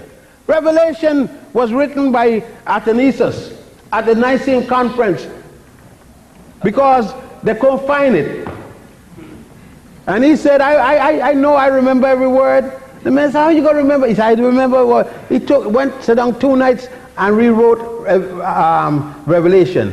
Then you're going to tell me this means Germany, this means Russia, this means United. They want no United States. They want no Russia there. How the hell he knows it means them thing? 3 men walking and this and all that's craziness. But you want it. If you ask me, somebody asked me, are you an atheist? No. Things that happen in the world. Are you religious? Yeah. You go to church, synagogue, mosque? No. You got money to waste. Well, are you religious? I'm religious with my woman. I religiously pay the rent. I religiously buy her underwear, buy her top clothes, buy all these things, so that I can be happy. When I walk in the room, she got my food prepared, never late. She run my water and everything like that, and I have her for 45 years. I paid $2 for the license. I still got $2 out that license to collect. And well, it's hard to say. It ain't hard because I didn't go there expecting romance. You see, you marry for love. I married for business. You understand? If I gave her all these things, she will love me. If she didn't in the beginning, she learned. You understand? She learned to love me. I treat her good. You bop her in the head, you don't give no money and you taking money. Then you knock her down. How's she gonna love you? She poison you in a minute. Put some hot grits around your face. No, I deal with reality in order to understand, but you don't want this. You want somebody to come and tell you, look at me, I'm General somebody from Schwarzkopf or something else. That don't mean a damn thing. You got a job killing people. But my brothers and my sisters, know yourself. When you go to Egypt, there's a big sign, and the tallest building, man, know yourself. And not thyself, that's English. So know yourself, that others may know you. When you know yourself, you carry yourself in a particular way, and others see you and must respect you in that way. And I say, I've asked myself constantly, how can I move forward? And what is forward? You cannot move forward if you haven't decided what is forward. What are the attributes I need to lead my family? What it is that I can, even the drug addict, and all of my children, I could come to them any day and say, good day. Hi, Daddy. Nobody can call me by my first name. As a matter of fact, I only got one name, Josef. We have no family name. That's this German custom. But they know that never can they call me by my first name. And I am no friend of my children. I'm their father. And they are my children. I'm friend of outsiders, not my children. I'm their father. Never let us mix up the role. You know what I am, you behave as such. I know what you are, I behave as such. And that is it. We want to be everything. If they make the dresses short that they send your guts out the door, we want a short dress. We don't say that dress don't fit me and I don't look appropriate. I am a black woman and I'm going to be a black woman. And black men going to respect me. Black children going to respect me. Black women going to respect me. I don't do it because it is the style. I do it because it's appropriate for me. And these are the things we've got to do. So my brothers and my sisters, I'm opening myself. It doesn't have to do what I say, because I might have give a different lecture, but I give this lecture because going to Grand Rapids and all over the country and just looking at young brothers and sisters, the argument hasn't changed. They're still saying the same thing on the campus. So I said, what happened? Why can't we go beyond this step? And I come down to knowledge of self. We are not happy because we can't be happy because we don't know we. As soon as we know us, hell gonna bust loose. I thank you.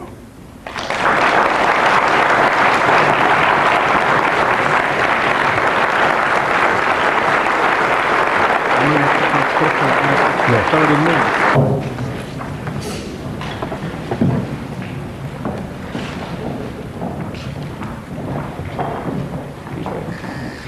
Yeah, Dr. Ben, I heard you give mention at the beginning of the lecture. You don't go into detail on it? What? I'm not sure whether you advocate or you're against study of Atlantis. I didn't know what your thoughts were on that. I don't advocate nothing. There's nothing to do about it. Atlantis doesn't exist. Oh, it doesn't? Plato goes to Egypt to study. He goes back to Greece. He said when he was in Greece, the Egyptian told him about a place named Atlantis. That's it. Now what can you write about that? Now if you were a writer and you heard him, what would you write about Atlantis? Do you have enough to write about it?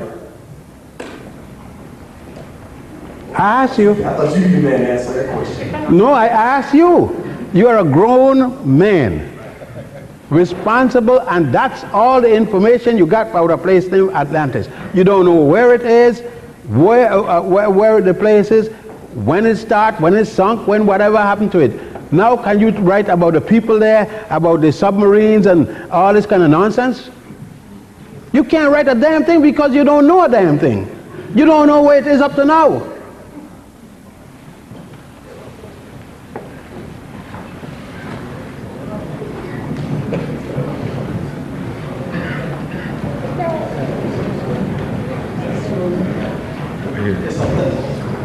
take this question away. Thank you. I have a question about Joel Augustus Rogers, who was a historian around the same time as you. I know him very well. Yes, I had read that he was not well respected by some of the degree historians. Did you know him personally? What can you tell us? I know him personally, and I remember when he was a very close friend, his senior. And Rogers,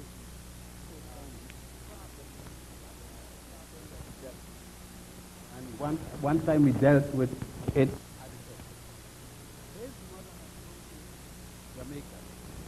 He had a sister was living in Philadelphia. The mother came and she went to the sister and made herself known.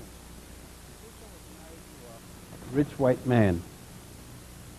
The sister said to the mother, "I don't know you." The mother said, "You've got to be my child. Let me tell you about yourself." And she started to give her personal markings and different things that she had. She denied the mother. The mother left there and never been the same.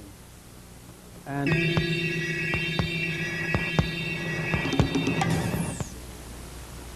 I don't know whose son it was, because the reality of a Jesus doesn't exist. If you're talking about the historical Jesus, then it doesn't exist, because this isn't he isn't the first person that was called Jesus or similar. Osiris, 4,000 years before him, had a son named Horus. And Mary, that is called, there are 138 names for Jesus. There's 138 names for Heru or Horus. You mean to tell me it's a coincidence that they got the same amount of names and the same thing? Jesus moved a stone from his tomb. Heru moved a wall. The Herculaneum worship of Isis went from Egypt to Greece. From Greece, it went to Rome as the worship of Marianne, which became Mary. Pick your choice. Okay. I will add another one on this one. I also read that his divinity was decided by a vote, like 81 to 2. Yes, a lot of things were decided at the. There's a book by Levi, the Aquarian Gospel. Read that. When Jesus killed 3 boys, went behind the wall with women, bush. I mean, he was a man. Read the Gospels that they don't want the public to know. What a guy named Saul of Tarsus, who was called Paul, didn't write all the Gospels. There were 100 more. It depends on which Bible you want to read. There are umpteen Bibles. James is only 60. But James' Bible was published in 1611. 1611. There were 5 Bibles in England at the same time. The only thing unique about it is the only one that was made in England up to that time. That's the only thing unique about it.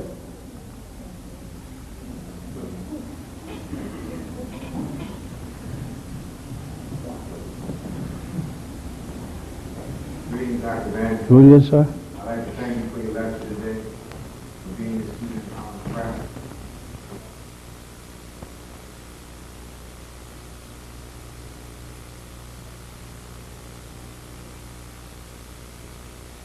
What's your name? Oh, yes.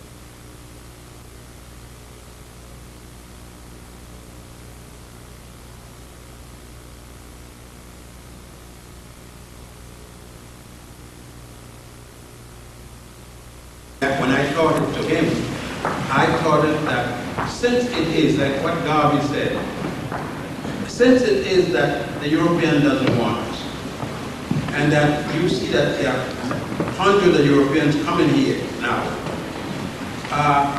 Let's take Miami as an example. Blacks used to control all the hotels and different things, work, porters and everything. Now they don't have a job. They got to go miles out to get a job. Take wax. blacks used to own watch. You could hardly find a black man watch now. They won't control anything there. And they don't travel outside. Why? Because other people come and work as one. They work together, they buy in each other's store, they marry each other's children. That's what we need. Plus, they don't forget home. There is a constant communication with back home. Most of the Irish and the Germans and the Dutch and things are Americans here, but they got communication with back home. So you're saying that we should reach and secure or try to get connections or connect with brothers and sisters in the continent, more or less, is what you're saying? Straight your back. You don't want your back to be exposed. Cover it. Have something behind the cover in your back. And when you turn around, you got security as well. You see me? I got right now a return ticket in my pocket. It got an open date. It's going to Egypt and Ethiopia. I keep one all the time. The day I'm going back is the day I get on the plane. You understand? I can always go. I always make sure that money I can't spend it. I got a ticket. And if I don't use it in a year, which I don't use at least 4 times a year, but I can always go and get on a plane and go home. What happened is that we cut ourselves loose. And then another thing, we continue to talk the big lie. Our brothers and sisters sold us into slavery. Damn nonsense. Go down the history.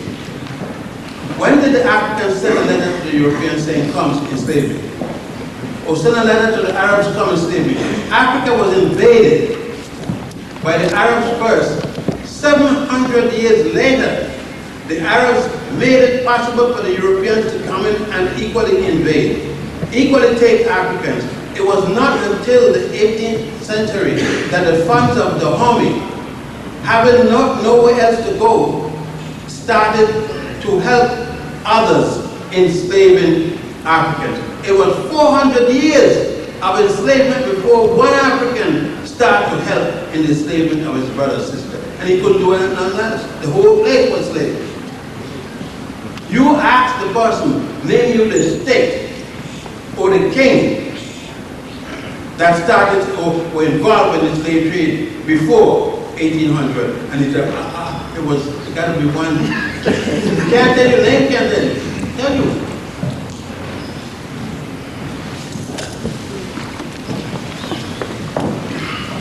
Peace, Dr. Ben.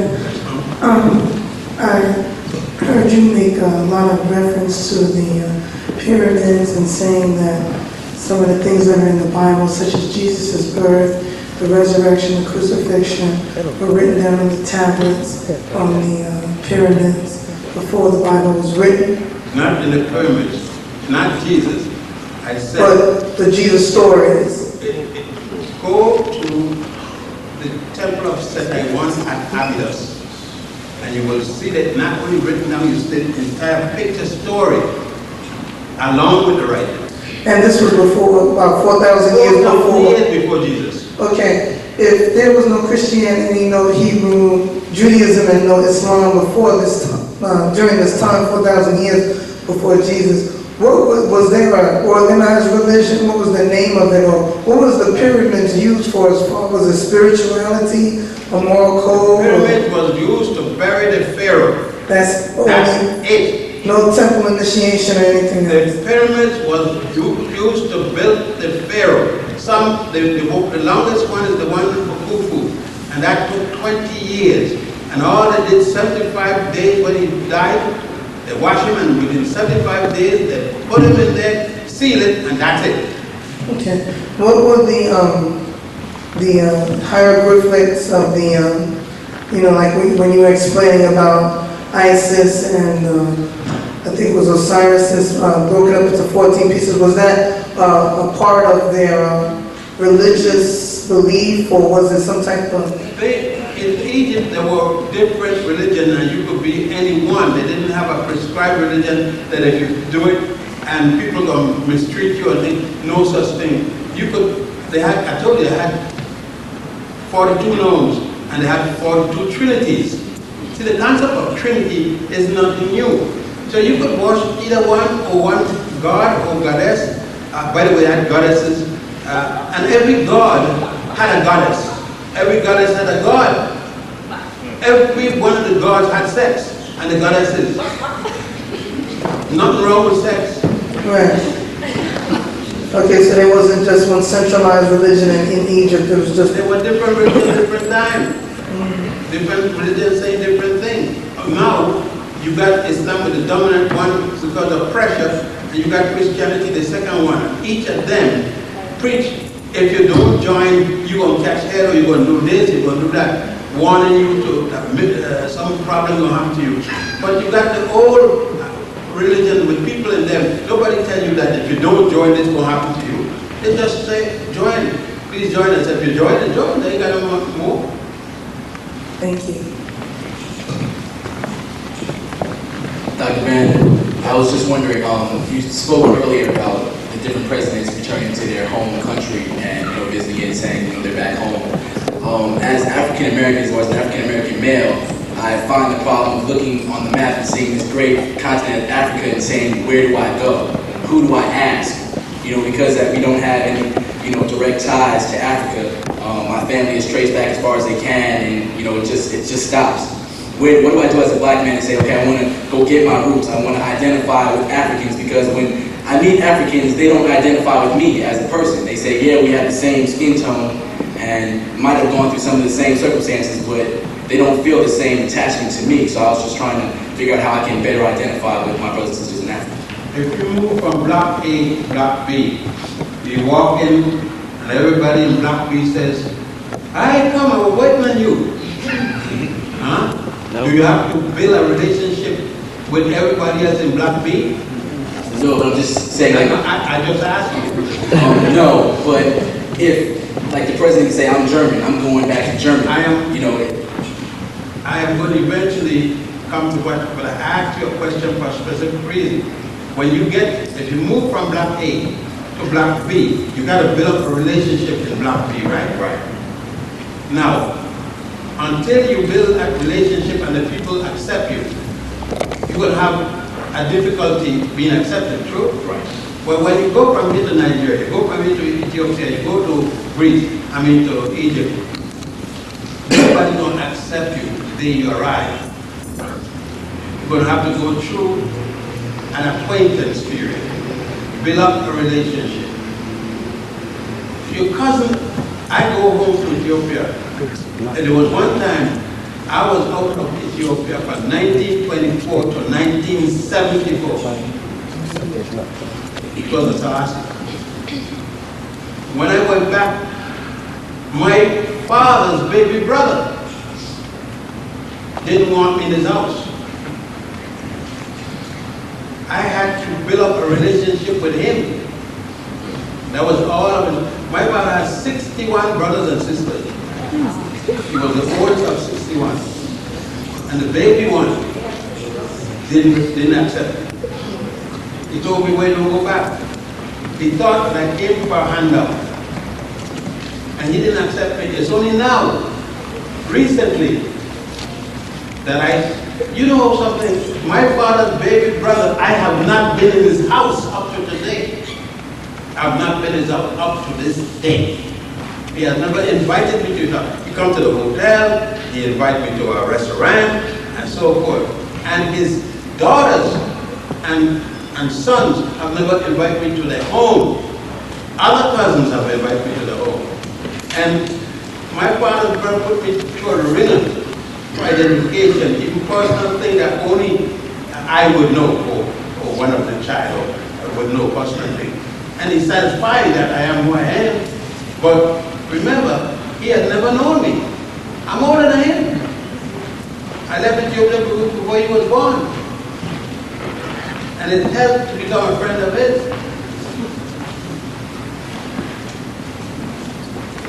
Greetings, Dr. Ben. Can you possibly elaborate on the purported Dead Sea Scrolls, the importance of these scrolls, if any? No importance. The Jews have abandoned it. Anybody can get out. It's abandoned. It's nothing unique. They had it for years. They studied it and came up with nothing different than any other scroll. Oh, okay, because I understood that parts of it was being suppressed and hidden. And for what? What is in it that it was suppressed? Well, it would shoot down a lot of the various denominations that we have, you know, shoot homes. It's a Bible that referred to the Bible. It referred to what Bibles refer, nothing else. Okay, I was just wondering what was the mystique about it. Nothing. It's a parchment of one of the parchments of the Hebrew Bible. And it got different little things that say it different, but nothing unique. If it were unique, you would have been going to see it because they'd have had it in a big showcase and they'd have had a big building and charged for it. Greetings. Dr. Ray, yes, sir. I want to thank you very much for the beautiful work you're doing for our people. But sometimes I am led to believe we're narrowly worth it. When are we what? We're narrowly worth it. Because you have to pardon me for my African diction. But let me say, sir. I have the same problem.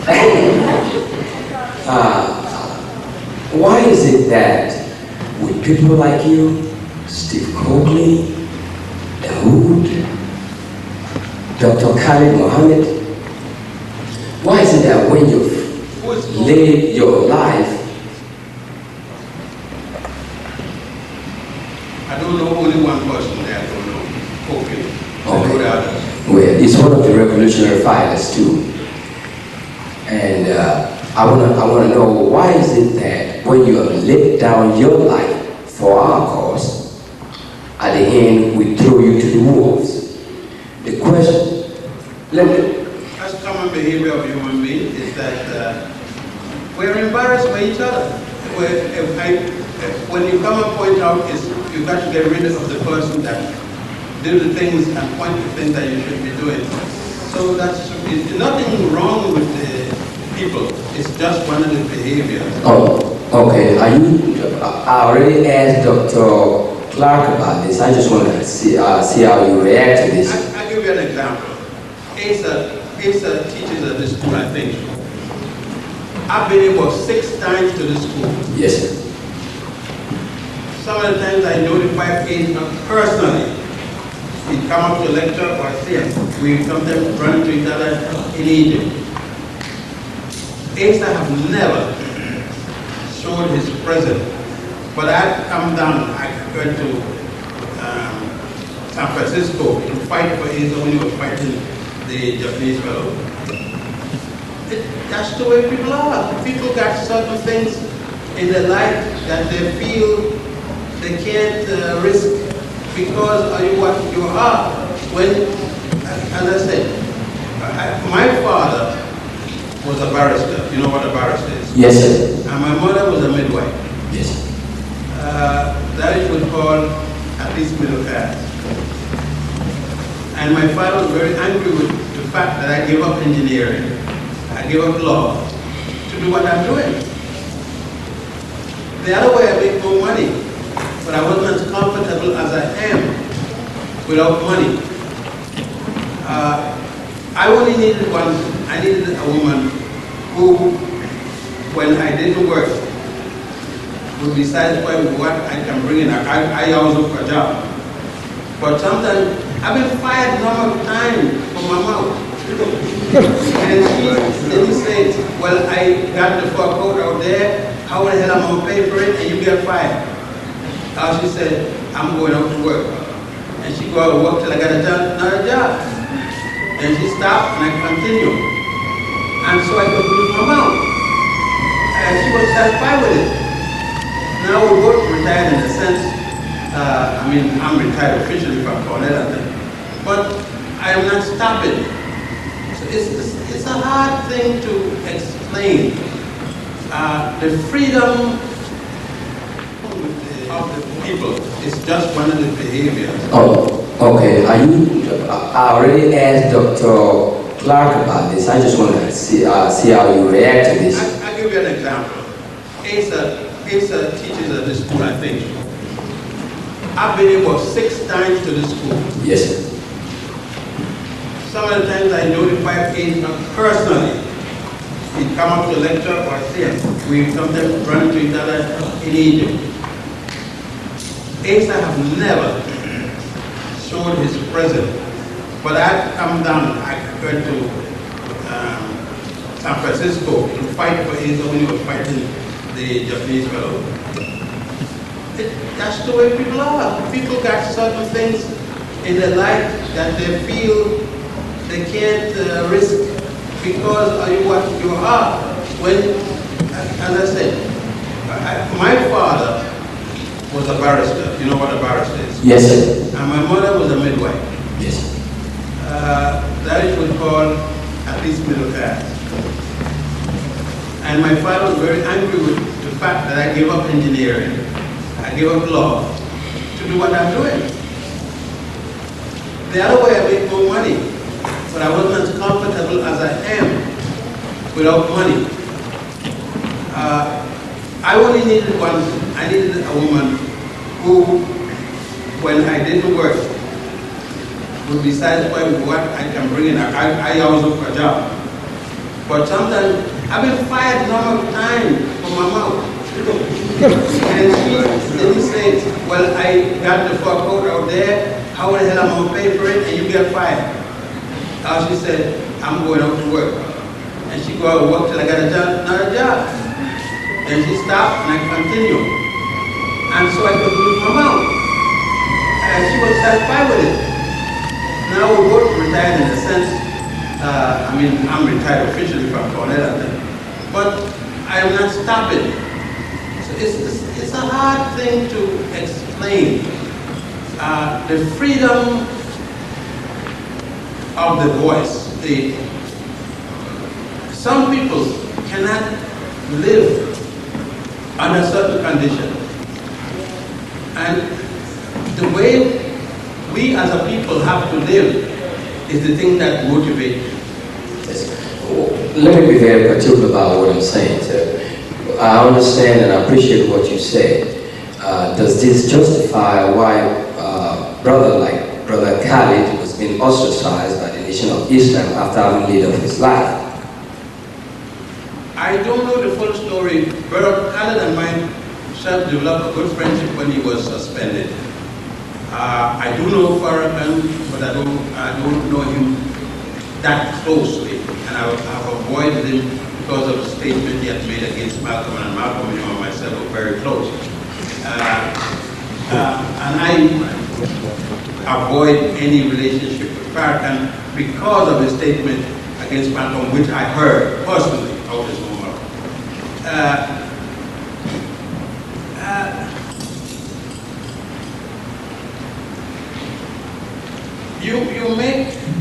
You decide how you're going to live.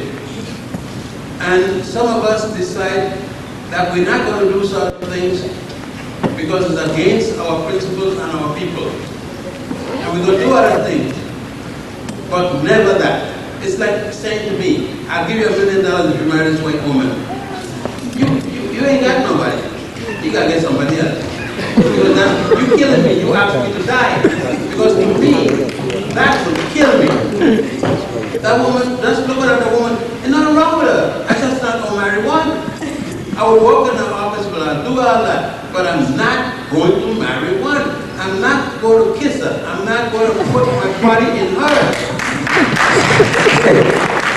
What I'm saying is, this is the last one. What I'm saying is, I understand punishment for whatever you've done wrong. Why should you punish somebody for doing the same thing that you do, for saying exactly what you said? I'm talking about Brother Khalid and Minister Farrakhan. I have not punished Brother Khalid. We're still good friends. Now that he's gone back, but when But he didn't have a place to go.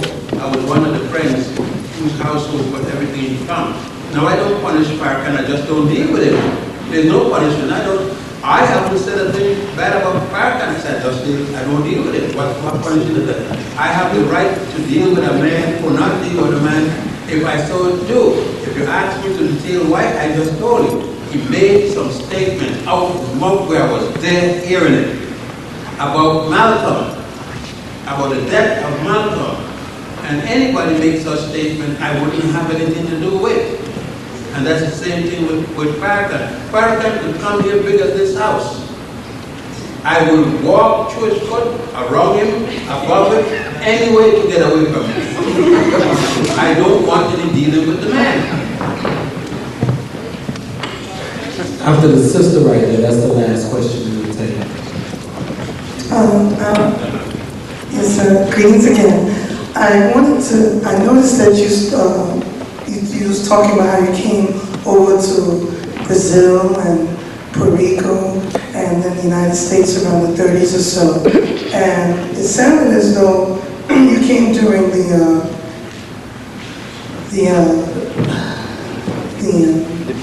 tenure of Imperial Majesty Haile Selassie, and it sounds as though you were exiled.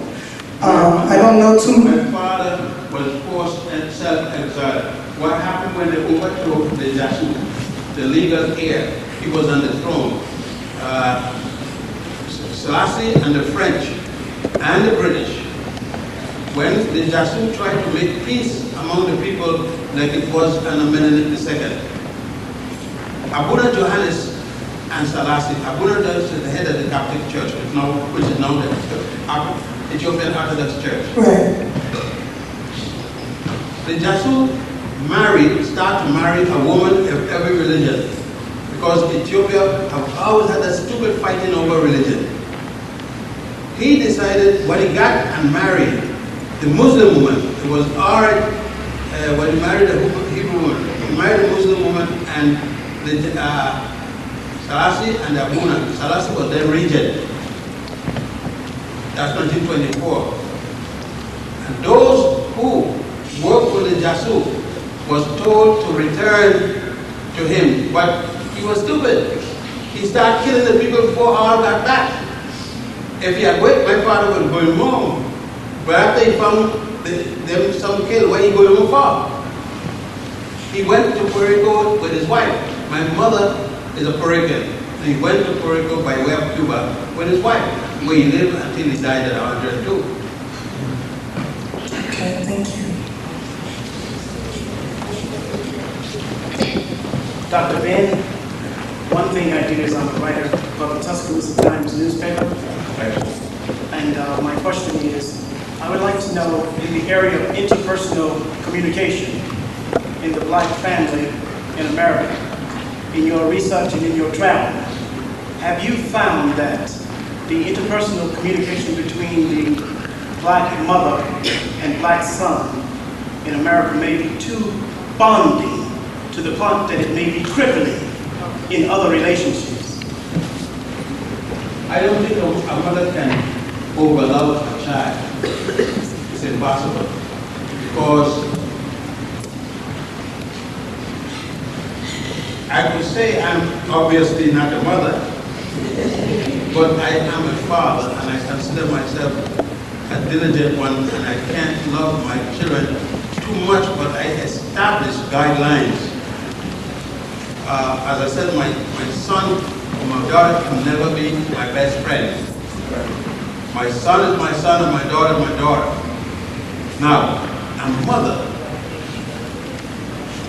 if you understand, let's take it a little time. She gets pregnant. When she gets pregnant, maybe she's sick or maybe not. From that day on, she is developing that child in her body. While you or me outside, I am not getting sick in the morning. I'm not tossing around the bed, can't sleep. There's a bonding going on between her and that child that I can never feel. The man will never feel. the day she gave birth to her first child, like most mothers, she's going through a pain syndrome that nothing can stop. She's going through it. The child is born. I'm going to grab the child. Come to daddy. It got nothing of what she felt. And I don't want a child to love me like it loved her. No way. The bonding that she went through with her child, the experience with her and her child, the more she loved, the least she feels she loves enough. And there's nothing to stop her from loving more. Let her go on and love her child. It doesn't deny her the aspect of setting guidelines. She loved that child, she's not praying out. You know what I said? That I give birth to you, I bring you, and I'll take you out. This she means at the moment. But who gonna be crying at the coffin? Who gonna be trying themselves in the grave? She can't love enough. She can't love enough. The problem is that she's got to make the division of when she stopped and said, no, I love you all the time, but you got to respect me as your mother. This you gonna do. With all the love I got for you, I'll kill you rather than you do something else. She kill you and then cry for you. And I say, go on, Mom. Thank you. Greetings, Dr. Ben. My question is in regards to, you had said that in the mysteries, quote-unquote mystery systems, it was just initiated to males. I'm wondering if any time there was an initiation system for females in Africa. There was a priestess. There was a priestess organization which they set example for themselves. But I am in the craft, and I can't go to the priestesses organization. We have once a year conference that we meet in conference someplace. Because you know it's of God. The Egyptian government said we can come together and practice. But we know what happens each time there's something going bad, then they grab us. So 90% of us or more are not about brothers. We meet in our own way and we talk to each other. But that's about it, nothing else. We talk to certain things we don't talk. First, the woman initiation, we don't talk about it. Neither they talk about ours. Because there's a privacy that we don't talk about. There's certain little things that we know we don't touch, and they don't touch. There are things in this world that are women, and there are things in this world that are men. In my house, when my woman is going to menstruate, but she don't menstruate now.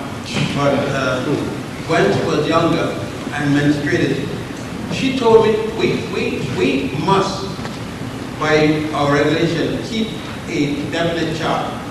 And she had to let me know in advance when that time is coming.